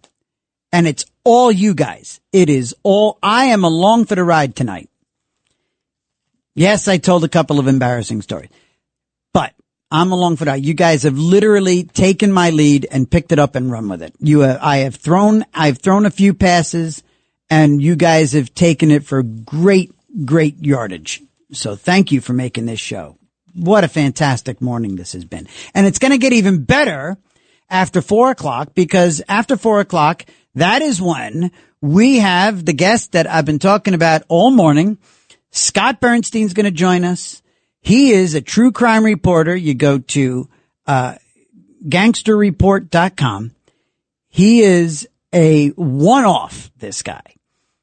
And we are going to find out after 4 a.m. This has been worth waiting. This is one of those destination moments. This is a benchmark kind of thing. This folds in everything from Americana to American history to mystery, okay, to true crime, to mafia, to big government, to FBI and all of the stickiness at the highest levels of government and the lowest levels of the deep state. What actually happened to Jimmy Hoffa? We have right here on another side of midnight on 77 WABC, we have the true, actual, fact-based, factual story. I know that's a bit of an oxymoron to say a factual story. Factual accounting. Thank you. Of what happened to James Hoffa. We're coming up on, I believe, 50 years since he disappeared, which is how I said it earlier, so I'm just trying to be consistent. My rented teeth got out in front of my borrowed gums. Thank you. That's just, you know what? That's just so condescending. To choose one of the bad jokes of the morning to do that. You could do that with the good jokes. William. Anyway. I have sinned against you. Coming over, baby. Whole lot of shaking going on. Anyway. So we're going to give you the straight scoop on what actually happened to Jimmy Hoffa. And that's going to be in the 4:00 hour. And that is going to deliver us right up to the 5 a.m. news hour with Liz Radabali. We got it all planned for you right here. We got it all planned. It's perfect for a Sunday morning. And now I'm doing my Walter Matthau from The Odd Couple. Those are the perfect words, Felix. Those are the perfect words. I want you out. I hate little notes. I told you I hate little notes. We're out of cornflakes. F you. It took me 15 minutes to realize that F you was Felix Unger. You gotta go, Felix. You drive me crazy. Let's very quickly, we have a minute. Let's get to Pete in Staten Island. You like my singing voice, Pete? You are one of a kind. I love your singing voice. In fact, I was blessed with perfect pitch. Were you? So when I worked as a you played stagehand, baseball. Sorry. Oh, singing. Sorry. Go ahead. No, music. I love music, and like sometimes I would tune the pianos up in the studio and everything. So I got to meet some real great people. I talk a lot about Linda Ronstadt, who I dated. You dated Linda Ronstadt? Carly Simon. Yes, Carly Simon. Carly Simon has a huge mouth. She's still alive. She got some big choppers. Yeah. Right? Yeah, I bet you she could do that bar bet where she puts a fist in her mouth. I bet you she could do that and still sing. I'm not telling no tales, but she's got a tail too. What? No, she's got. Thank you. You know what, you guys? She's got a nice tail. She's got a nice tail. Well done, Pete. There you go. You're funny. You're feeling it, Pete. All right, gang. I gotta jump, Petey. Thank you, pal. Thank you, Staten Island. All right, gang. So here's what we're gonna do. We got a roadmap for the rest of the show. We're gonna come back, talk about another couple I want to just hit a couple of elephant in the room kind of things. I just want to address some straight up facts. All right. A la the Sydney Sweeney controversy with the jeans and the sexy girl. We're going to talk about that real quick at the top of the hour. And then Scott Bernstein will join us and we will talk about what actually happened to Jimmy Hoffa. Not conjecture, fact. Right here on Another Side of Midnight with TJ McCormick on 77 WABC. Exactly.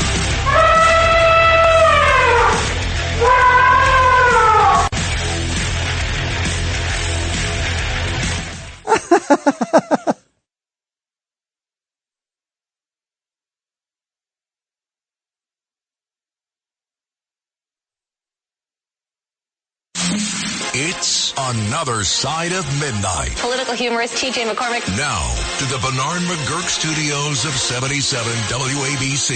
Here's TJ McCormick. Liz doesn't just show up and there's news. There's work involved. She has to write and curate. She has to curate the news and produce it to then deliver it. Good morning, family. It's 4:06 here on 77 WABC. It's It's Another Side of Midnight with TJ McCormick. And, I am really, really, really, really, this has been one of those mornings where we have teed up a few conversations along the way and you guys have literally just run down the field. You have taken these passes and just gone for it. Fantastic conversations along the way. Just thank you so much for being there. Thank you for listening. Thank you for participating. Thank you for making the show better. I'm really genuinely grateful. This has been fun. This one has been really interesting. And to ruin all that now, I'm going to no. And now there was a couple of things that struck me yesterday afternoon sitting around the homestead because I'm all by my lonesome. That's happened a bunch this summer, by the way. I hope you guys understand. If I have ever seemed clingy or maybe overly grateful, maybe, I don't know how often my brothers and sisters at the microphone gush about how grateful they are. Maybe it's because I've been so lonely this summer. My wife and daughters have been gone constantly. And they're away again this weekend. They're up in Vermont with three other moms and their kids. There was a mom's getaway and they took the kids. So there's still white wine, but now, the kids are with them. Anyway, so again, thank you. So I was musing about the home yesterday, on Saturday afternoon. And, I know people were talking about the Sydney Sweeney, controversy this week with the jeans ad, the American Eagle jeans ad. And people were kind of dancing around, I thought. I mean, there were some people meeting it head on, talking about the issue straight up. And there were a couple of other things in the Saturday New York Post. One of them being how they have now canceled that follow-up series to Sex and the City, which I think what's it called? Sex and the City and Just Like That or something. Yeah, and Just Like That, the sequel. And there's a few sort of elephants in the room that struck me as it's kind of like this week in particular, there's some news items or things that have been talked about in the media, not even news items, but things that have been talked about in the media that are just, sorry, it just is what it is. Okay. And in the case of the Sydney Sweeney campaign, if you remember, they were saying how the play on words with Sydney Sweeney has great genes or has good genes or something like that. Blue jeans. She is a beautiful, sexy girl, young woman. She's a beautiful, sexy young woman. She looks phenomenal in those jeans. And by the way, they're not particularly clingy. They're actually quite conservative jeans in the ad. She's not really fallen out of anything. And they're not Jordache. The Jordache jeans in this of the 70s and 80s, they were tight. She's actually wearing kind of baggy jeans in this ad. And that was the whole thing about Jordache. Jordache looks great in them jeans. Hi-oh! But anyway, sorry. Yeah. So anyway, so that's one. That's one thing. Is that this whole Nazi thing and the propaganda and the Aryan race, this ad campaign hearkening back to the Aryan values of the Nazis and propaganda and Mengele and Goebbels and all this stuff is just stupid. It's stupid. People, generally, there is a universal with people have subjective things that they're attracted to. Some people are attracted to this. Some people are attracted to that. But there is like a universal general consensus that people kind of pretty much agree that's beautiful. And you know what? Sydney Sweeney is that. And there you go. And there's a lot of that. You know what else is that? Brad Pitt. Brad Pitt is that. Tom Cruise is that. That guy who, Elvis. I tell you what, my wife, my bombshell, if she could go back in time and run off with any historic Elvis, my wife will sit. I think I mentioned this one time on the show. Those live performances of Elvis in Las Vegas, those great clips that you see him either in rehearsal or performing at the International Hotel. It became the Hilton, the Las Vegas Hilton, when he's doing like Poke Salad Annie. That guy, you know what? I might sleep with Elvis circa 1969. I'm as straight as the day is long. I might be seduced into a physical relationship with that Elvis Presley. Who could deny that? Who could deny that guy whatever he wants? So there's definitely. And so they canceled and Just Like That, the follow-up. And the reason they did is because those women are not as attractive, not physically, but because of the wokeness of the show now. The show had become so woke, they introduced off-putting themes. They got rid of the most attractive of all the women. They didn't bring her back. Was it Samantha? And she also, I believe, is in real life a bit conservative. I'm pretty sure that Kim Cattrall, who played Samantha, who was hands down simply the hottest of all of them. So they took out the hottest of the women, who happened to be in real life, I believe, a touch conservative, I think. And in the end, they introduced all of these woke storylines, all of these woke values that nobody wanted. Even the women, even the woke left liberal women who enjoyed the show. None of them wanted that. They just wanted a show about women and heterosex. That's what they wanted. That's what was the success. That was the magnificence, apparently. I never watched too much of unless I happen to be in the same room as somebody watching Sex and the City, Carrie Bradshaw. But that was the magic. That was the lightning in the bottle for that unbelievable success of Sex and the City, was beautiful hetero women having hetero sex, and a lot of it. And clothes, and money, and indulgence, and fashion. And you know what they did? They broke it. And good. I love it.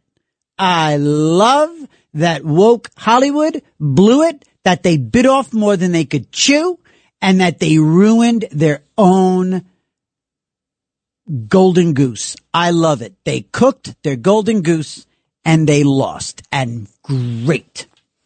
Same damn thing happened with Colbert. That's another one. Colbert blew it. $40 million a year he's losing. And not because, and they're not canceling that show because he's saying the wrong thing. They're canceling that show because he got angry, he got stupid, he got unfunny, and he basically disparaged half the population of America. And good riddance, good night, funny man. And this thing in Cincinnati, this Cincinnati brawl, I'm sorry, I don't know how they're trying to do this dance. That it's not a completely racist beatdown. I'm sorry. It was a racially motivated beatdown.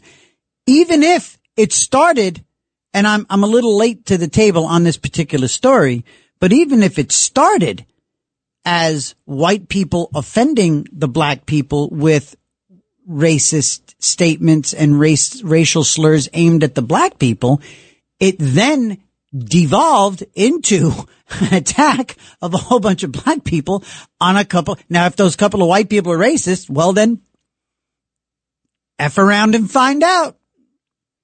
Right? I guess. Ed in Evansville wants to talk about Brooke Shields. Sorry there, Bill. Sorry to interrupt there, Bill. You can go back. You can go back now, Bill. Go back. Hey, Ed in Evansville, good morning. Brooke Shields? Yeah, hey, man. Real quick, just a real quick aside, if I can. Please. I was going to go see my Yankees because I'm originally from Long Island, Queens, and I wanted to go see my Yankees play in Cincinnati, but at first that story threw me, and I thought it was racially motivated.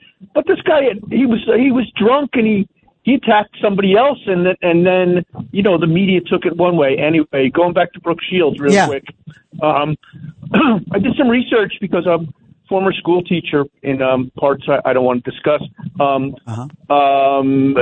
16 years ago plus, she did the first thing that's stuck in everybody's mind. Nothing comes between me and my Calvin. Yes. It was black and white, and it was harmless speaking, totally. But, sexual undertones. Yes. But anyway, she did something I love sexual undertones. before that the populace did not see, and she was reading the definition of genetics and how that she was perfect, and this is how that new, and I don't have cable, so I don't know that actress, how that new thing Sydney was, Sweeney spun off, whatever, of her being a Nazi or whatever. Right. But Brooke did say specifically that, because I am from this spawn or whatever, that genetically that she is better than, or she is predisposed to being what every woman should be. That was part of that commercial?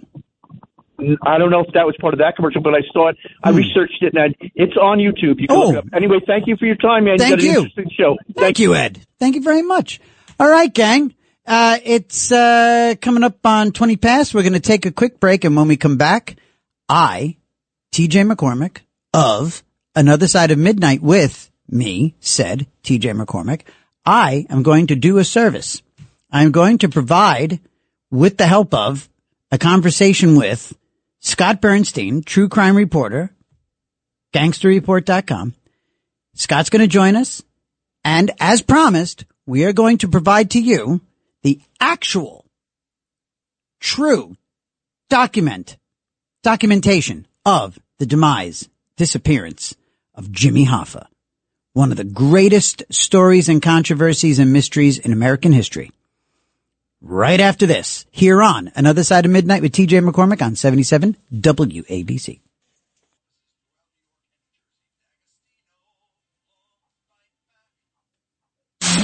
It's Another Side of Midnight. Political humorist TJ McCormick. Now, to the Bernard McGurk studios of 77 WABC. Here's TJ McCormick. And joining us now here on Another Side of Midnight with TJ McCormick on 77 WABC. We like to talk about mysteries from time to time. And nothing like a good old American mystery, especially one that's part of the lexicon, for America for 50 years now. It's the 50th anniversary of the vanishing of Jimmy Hoffa. And we've got a true crime reporter who has made a huge splash on the scene for the last bunch of years, and really made a big hit this past week here in New York. The New York Post covered it. Scott Bernstein of gangsterreport.com is an author, a true crime reporter, and has a whole new theory, this latest theory involving a hitman. We're going to get all into this right now. So, Scott, welcome to the show. Welcome to Another Side of Midnight. Thank you for having me. It's an honor and a privilege. Oh, please. The honor and the privilege, both mine. It's so much so that I can't even say it. It's so early in the morning. Welcome. So listen, your new theory, and again, the old theory is, and there's been a couple, all we know is what all these theories, when you add them up and you cook them down, Jimmy Hoffa disappeared 50 years ago, and it's gone everywhere from he found his demise right there at point blank, the back of a car, ended up in the home end of Giant Stadium, the Brain Trust here at 77. One guy even said, it turns out he's 100 yards away, he's in the visitor's end. But no matter how you slice it, Jimmy Hoffa disappeared. You have a new theory that points to Anthony Palazzolo. All right. And tell us about your new theory and why it's so significant. And, again, you're making a hell of a lot of news this past week. Yeah. Thank you. And you know, all due respect, I don't think this is really a theory per se. This is what happened. Oh, all right. You know what? You might as well go for it, right? Yeah, it's not a theory, my friend. This is gospel. This is who killed Jimmy Hoffa, and it's not just me saying this. I'm reporting. This is, and I'm confident in this reporting and my sourcing. Cool. This is what the FBI believes. All right. So this is. I'm bringing out the big reveal, which is this is the person who killed Jimmy Hoffa. This is the federal government's position now, 50 years later, that this is the name of the trigger man. Now, I want to be clear that this wasn't something that either of us, myself or the FBI, really had on our radar at all until the last 10, 12 years. In fact, we both were brought the information in years gone by that, and we both dismissed it. Now, you say you both dismissed it. Do you work hand in hand quietly, through back channels with people like FBI agents and law enforcement? Yeah, I have a lot of contacts and sources, but I mean, there's definitely nothing official. And right now, I'm at over the last handful of years, I've been at a semi-adversarial relationship with them over some of my reporting. All right. And I know they don't love the fact that I'm coming out and telling everyone what they think. Gotcha. But I felt like it was prudent. My reveal, which came through an event that I'm doing, a live event panel discussion, which I'm going to be bringing to New York and New Jersey soon. We did our first one here in Detroit. My colleague, my co-panelist, is a retired federal prosecutor. Mm-hmm. His name is Richard Convertino. Mm-hmm. And Richard Convertino was prosecuting Tony Palazzolo, who at the time of Hoffa's disappearance was a Detroit mob soldier. Okay. By the time that Rick Convertino was prosecuting him in the 90s, he was a mob captain. Okay. And he was investigating him for Palazzolo was running a money laundering operation for drug dealers. Okay. Drug dealers that needed to launder illicit proceeds. Mm-hmm.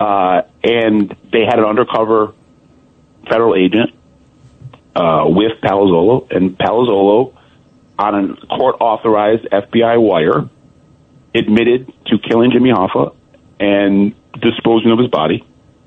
This was on a wire in the spring of 1993. Mm-hmm. Convertino brought it to the FBI. The FBI didn't give it much credibility. Now, to argue in their favor, Tony Palazzolo was never on anybody's radar. Mm-hmm. He wasn't somebody that was ever considered a suspect. So it came off like somebody was just bragging. Richard Convertino brought the story to me in 2008 or 9, and I dismissed it. I knew who Tony Palazzolo was. I knew that he was a serious individual, somebody that had stature in the mafia, but he wasn't somebody that I had ever heard being involved in Hoffa. But then in 2012, 2013, a number of high-ranking, very credible Detroit mafia figures debriefed with the FBI, and they told the FBI, and then eventually told me, meaning not the FBI didn't tell me this, the informants told me this, that Tony Palazzolo was the killer. So at that point, both myself and the FBI all shifted our focus to Palazzolo being the killer. A Harvard law professor named Jack Goldsmith wrote a book called In the Shadow of Hoffa that came out a couple years ago. He names Tony Palazzolo as the killer. Not naming him, but he describes him, and he's talking about Palazzolo. I talked to him, and he said it's okay to say that now. Okay. So, tell me this. So what was the paradigm shift that all of a sudden, because I would imagine as somebody in your universe, in that ecosystem of informants, mobsters, reporters, prosecutors, agents, law enforcement, all of that, within that ecosystem, I think this probably, you just referenced the idea that when you heard this name and you're like, yeah, I know who he is, but that was somebody who's never associated with Hoffa, because you're not just in a bubble, you're not just in a Hoffa vacuum, you're looking at all real crime, all true crime, mobs and gangs and cartels, etc. Yes. So what was it that made this moment that after 2008, as time went by, and was it just a critical mass of like more people coming out with his name? It was specifically a deposed Detroit underboss named Anthony Zerilli, whose father was the godfather of Detroit for 45 years. His name was Joe Zerilli. He sat on the National Commission. Joe Zerilli was the boss of the Detroit mob when Jimmy Hoffa disappeared. So the decision to kill Jimmy Hoffa came from Joe Zerilli. So now, gotcha. So now it's somebody, this is Zerilli. So now that Zerilli drops a dime on Palazzolo, now it's got credibility. That's when everybody said, okay, this is what happened. When Anthony Zerilli told the FBI, and then a year after that, he came to me and told me that, and that's where kind of we all changed our changed our opinion and where we were going with and the trajectory of your investigation. We're talking to Scott Bernstein, true crime reporter. He of gangsterreport.com. We're talking about the 50th anniversary of Jimmy Hoffa's vanishing, and what Scott said is not a new theory, but it's the answer as to who took out Hoffa. It's new to the public. New to the public. It's been the truth all along. We just, didn't know it. And in just the world of Hoffa research and, the federal investigation, like I said, this is something that had not really come out or had been unearthed until the 2010s. Yeah. So I didn't want to go out with it all willy nilly until I had it totally locked down, totally sourced. Yeah. After getting it from Zerilli, after talking to Jack Goldsmith, I had other Detroit mob figures and other retired and current FBI agents tell me that this is the theory. This is who did it. So the other part of it. Okay, so everybody knew. You had to pretty much assume everybody had assumed and stipulated and basically came to the notion that he was clearly dead. But then the joke, the punchline, the standard line around the world, it became was Jimmy Hoffa. Oh, look behind the couch. Hey, there's Jimmy Hoffa. Where did he go? He disappears. A great disappearance. It's not the mystery in his case was about. He just vanished. So that's why we have these really fun theories and stories about end zones and car crushing machines and all these things. So we know who the button man was. Can you tell us what actually transpired? How do we know? Okay, the back door, the thing, the car, the boom, and then what did they do? Where did he go? How did Jimmy Hoffa meet his final demise? How did he disappear? So on the wire, Palazzolo tells the undercover federal agent that I killed Jimmy Hoffa and then I put him through a sausage auger. That could have been braggadocio, just him being boastful. And it could have also be a colloquialism, right? That could be a term for we got rid of him. Right. So, what the theory that we have, me and my panel, as well as, again, I'm stating that this is what the federal government believes. Right. However he was disposed of, eventually his remains made it to a mob-owned sanitation company, a trash company called Central Sanitation, which was in Northwest Detroit and was owned by a handful of Detroit mobsters, one of which was Tony Palazzolo's mentor. Mentor. And he was somebody, who groomed him in the mafia. Yeah, of course. And his remains were incinerated there. So people have been running around looking for a body that doesn't exist. Right. And then Central Sanitation burned down in an arson fire a couple months later. Wow. So the place that burned up his remains got burned up itself. So there's nothing remaining of Jimmy Hoffa. Right. So the FBI was able to get into the sanitation company before it burned down, but they only had a very narrow search warrant. Mm-hmm. And they were going back to get a search warrant that gave them wider authority in the property. And before they got that search warrant, they burned it down. So this is so definitive, and it's so. Look, we'll always have Giant Stadium, right? We'll always have that. We'll always have that in the great lexicon of American folklore.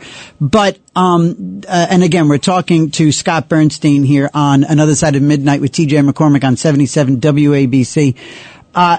Beyond identifying the killer and the method and all of this, how does your new conclusion?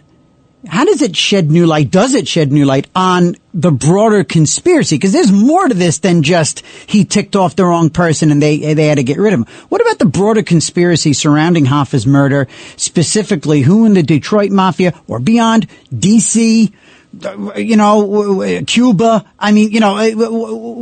What kind of conspiracy, if any, was behind this? And this was go ahead.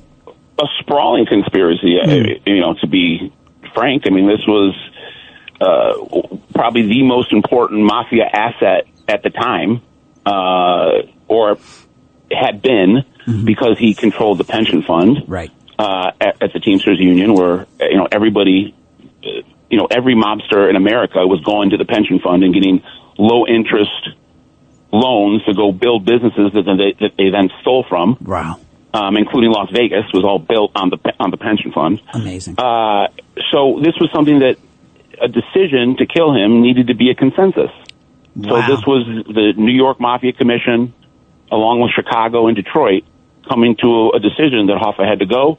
Detroit was in charge of Hoffa since the 1930s. They had, cultivated him, brought him into the union, put him in power. They were the go-to people for contact with Hoffa. And so they were given the contract, and the contract went from Joe Zerilli, who was the boss, to the Giacalone brothers, who have always been the top suspects in this case, and they were there. One of them was there with Palazzolo when he did it, but they were the ones that quarterbacked the whole thing. They quarterbacked the whole conspiracy. Anthony Tony Jack Giacalone and Vito Billy Jack Giacalone. And Billy Giacalone was with Tony Palazzolo when they kidnapped and killed Hoffa.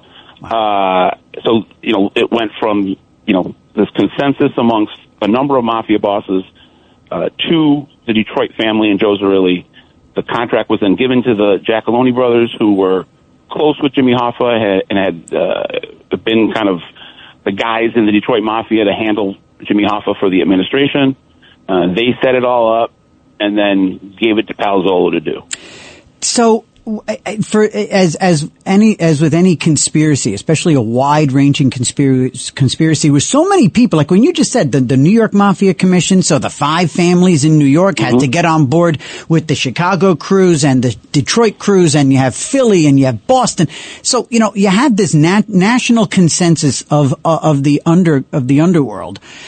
As with any conspiracy, it's only as secret as its loosest lips, right? So how did this secret remain so secret for so long? Was this just one of the best sort of omerta moments in? Yes, it was the perfect murder. I mean, the only aspect of it that has been the people that were involved in the conspiracy that I've spoken to, that are now passed. Yeah. I'm not going to tell you their names, but I'll tell you that the FBI believed that they were involved in the murder and kidnapping. They said we did too good of a job. Wow. We pulled off the perfect murder, and the only downside of it was that people couldn't find the body, and they were obsessed with finding the body. So every couple of years, a new tip, a new search brings it back. Yeah, it wouldn't go away. From a PR perspective, it was a nightmare for them because they just couldn't, because it had legs. It just kept coming back. So to answer your question, it's a good question about, there were so many people that had to sign off on the crime. How did everybody keep quiet? And the answer is that the people that were signing off on the crime were signing off on the Jimmy Hoffa has to go. They weren't signing off or getting information on how it was going to be done. Right.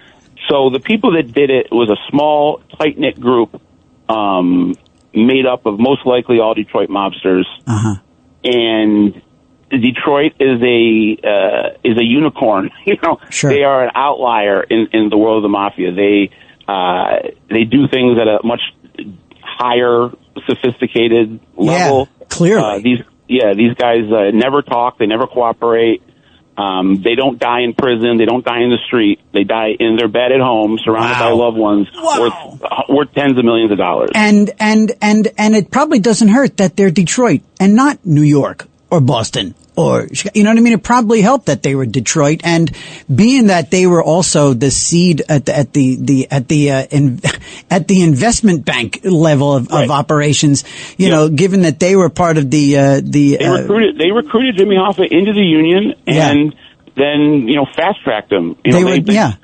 They brought him in the 30s, and they had it in their mind that he was eventually going to be president, and he became president in 1957. Wow. But this was something that had been planned out for 20 years. Scott Bernstein, I gotta wrap it up, and I'm trying to think of a great way to wrap this up. And again, we're talking to Scott Bernstein. You go to gangsterreport.com. Keep an eye on the appearances. Actually, do you have a date and a place for this appearance? So we did an event in Detroit last week, and it went very well. We filled the place. Great. And now we're putting in the logistics of how we're going to go and bring this to an audience on the East Coast. So cool. We'll know more in the next couple of weeks. All right. Well, in the meantime, everybody go to gangsterreport.com. So let me ask you this. Okay. This will be my last question. I think, and perhaps we'll reconvene just before, your East Coast appearance. But I'm wondering this. Did the FBI, who were clearly cognizant of all of these people, did they know anything going into this? Was there anybody at the FBI who might have walked around with the knowledge for all these years? Not so much exactly who pushed the button and who did what and sausage augers and stuff, but rather, did anybody know that Hoffa was about to buy it? And I guess part B of that is it like in The Sopranos where back then, were they already was it incumbent upon them to warn somebody if they had intel that somebody was about to buy it? Would they have to have tipped off Hoffa and saved them? I think the answer to both your questions is yes. Wow. I think that everybody by the summer of 1975 knew that Hoffa was on very thin ice. Including Hoffa. Hoffa at that point, based on my research, had become an FBI informant. Right. Wow. And was working with the FBI. The FBI did alert him that he had a contract on his life. He didn't believe it. He thought he was too valuable. He thought he was untouchable. Yeah, too valuable. And a big part of him meeting his demise was his hubris. Wow.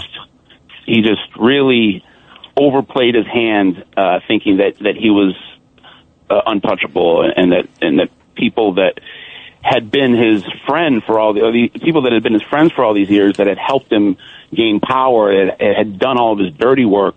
He had all these relationships and connections, and he didn't think he thought as much as we can tussle over who's going to take control of the union, these aren't people that will eventually kill me. Ultimately, it was the hubris that they saw in him as a great president to nurture and bring along. It was that same hubris and bravado that did him in. Well, and he was going to take back the union. They didn't want him back in the union, and whatever the issue with the mafia, or whatever issue the mafia had with him, the mafia was mad at him. But the rank and file Teamsters loved him. Sure. So if he got into the 76 election, he was going to win. And they just couldn't have that. And he was telling everybody that would listen, Walter Cronkite, 60 Minutes, that he was going to get back in the union and he was going to cleanse it of mafia influence. Whoa. So he was threatening these guys at a national media level. That ain't hubris. That's stupid.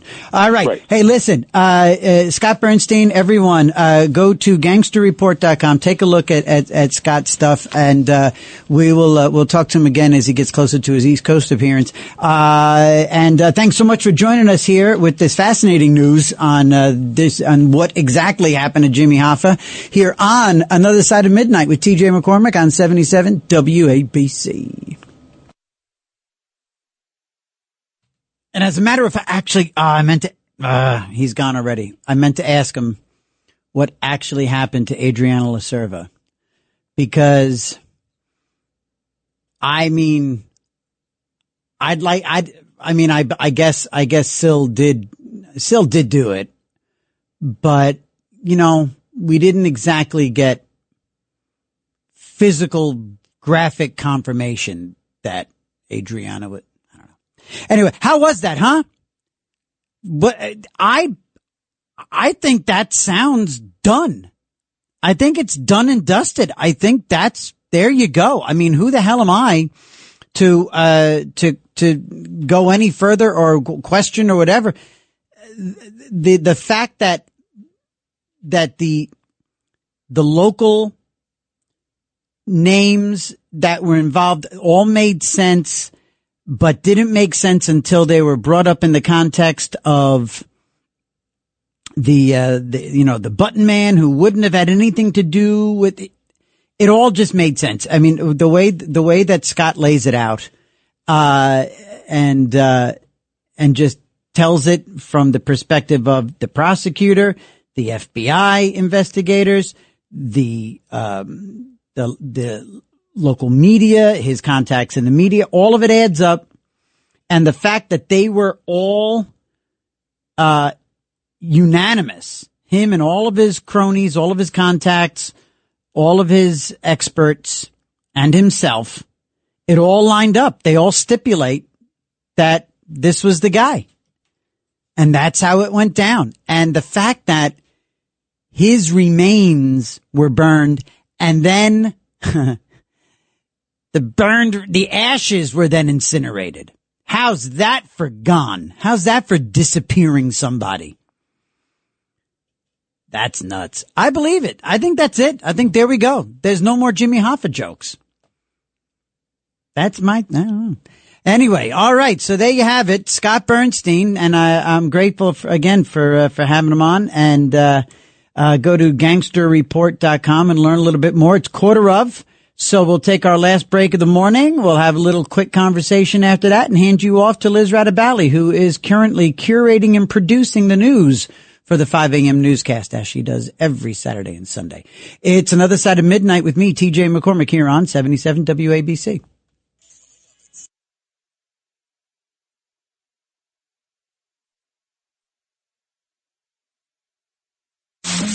It's Another Side of Midnight. Political humorist TJ McCormick. Now, to the Bernard McGurk studios of 77 WABC. Here's TJ McCormick. Good morning, all. We got just a few minutes before we hand it off to Liz and the 5 a.m. newscast here on 77 WABC. I hope you all have a great Sunday coming up. And whatever your plans are, keep the radio nearby because there's going to be something going on, constantly. Got to keep our eye on the news, see what's going to come out of the Middle East. I don't know. I think Trump's going to respond to this propaganda piece from Hamas. I really do. Mike, if he's still there on line one, been there forever. Mike. I'm here, DJ. I'm here. Cow. God bless you. Wow, you've been there forever. Sorry, Pally. Yes. I'll tell you, I've been listening to WABC for 35 years when my daughter was born. I got a son, too. And I'll tell you what, Jimmy Hoffa, that's a conundrum. Right. I'm Italian. My kids are half Italian. And I got to say this, too. When I drove up to New York right after 4th of July, we heard each other many times on the radio. I finally met him. Pete from Staten Island, class act. Oh, class great. Act. Nice. Oh, yeah. And, I'll leave you with this. I was a drummer back in the day. I'll leave you with this. Okay. Now, I have a tall German wood grain conga tripod. Oh, wow. And I've taken it to open mic night, so I can make it talk. So I'll leave you with this. Before I do that, I'm glad you sent that guy in his way, from White Plains. Here we go, DJ.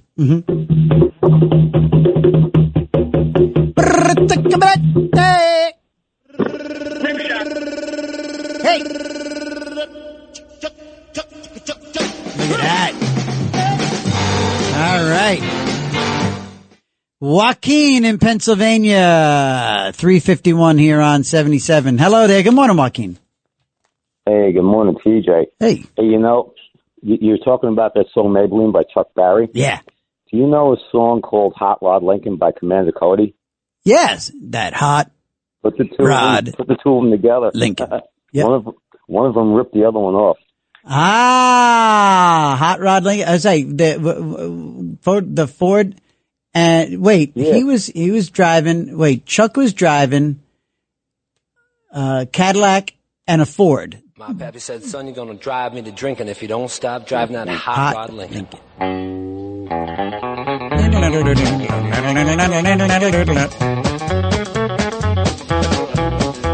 Have you heard the story of the hot rod race with the Fords and Lincolns was setting the pace? That story is true. Oh yeah, I'm here to say it's a narrative, a story about a drag race.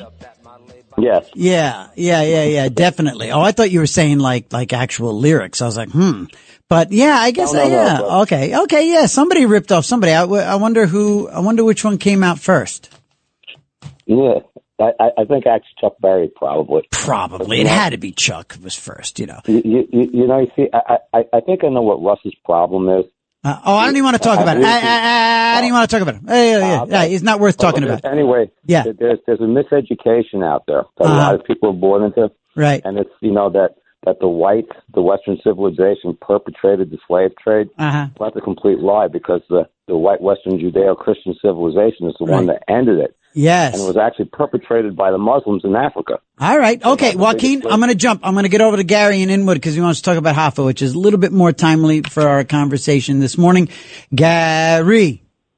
Good morning, TJ.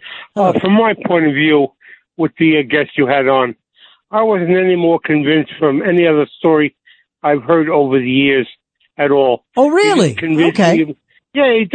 I've heard so many stories. The way you addressed it when the guest was coming on, we're finally going to put this to bed with the information that he had. Yeah. And he didn't convince me any more than any story really I've heard over so many people corroborated it though. So many, and the way that it all sort of just kind of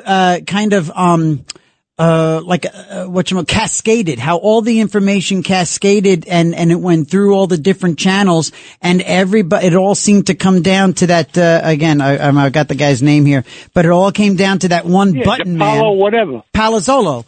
I don't know. I'm really convinced myself, guy. I'm sure you and others were. And why are you not? Of mine. So I'm sorry. Why are you not? It's just because the storyline, other than these particular individuals, I've heard before.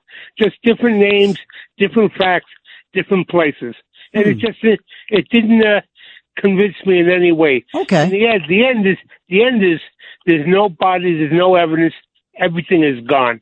Yeah. So there's no way to trace the story to a factual end.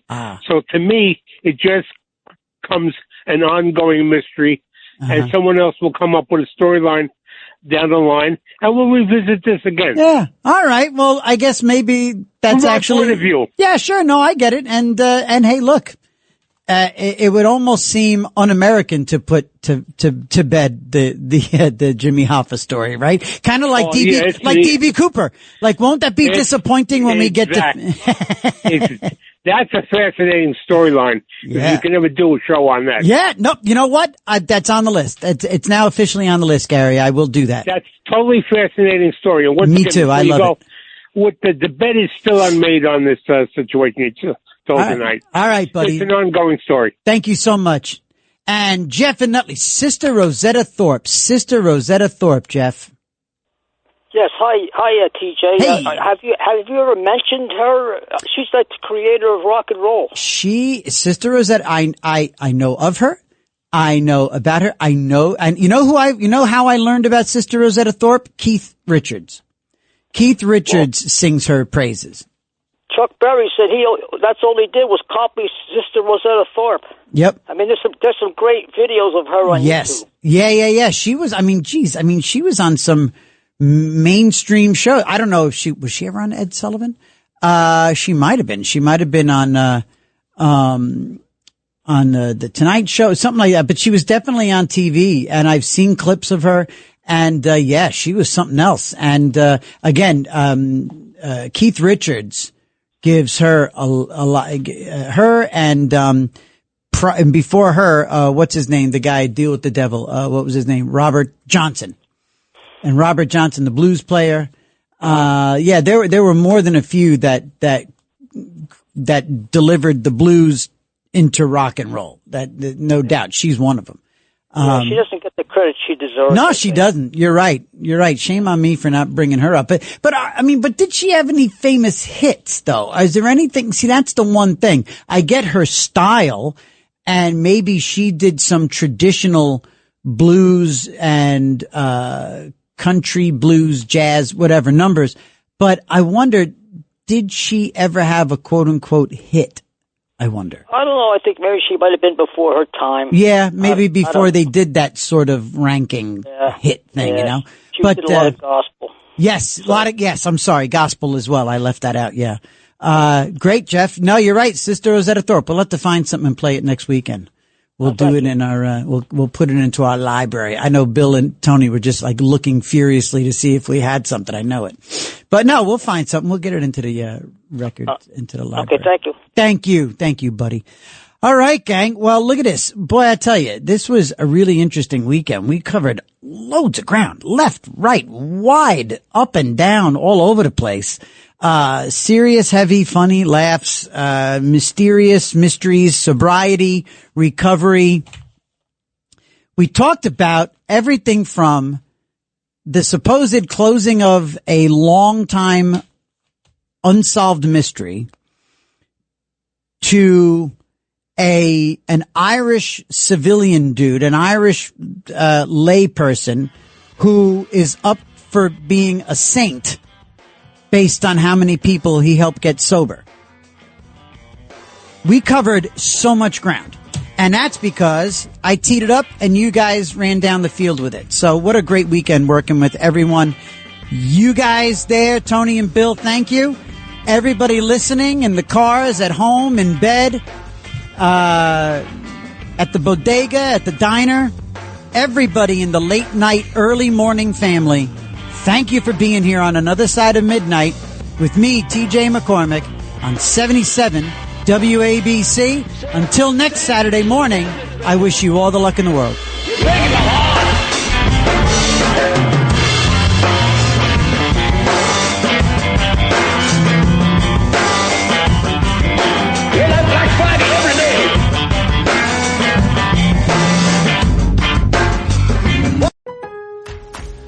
Lowe's knows that more projects mean more tools. For a limited time, new and existing My Lowe's Rewards credit card members can get 12-month special financing on purchases of $299 or more, in-store and online. Don't wait to get the things you need. Get special financing today. Lowe's. We help. You save. Now through August 27th, choose 12-month special financing on purchases of $299 or more. Offer subject to credit approval and cannot be combined. Minimum monthly payments required. See store at Lowe's.com for details.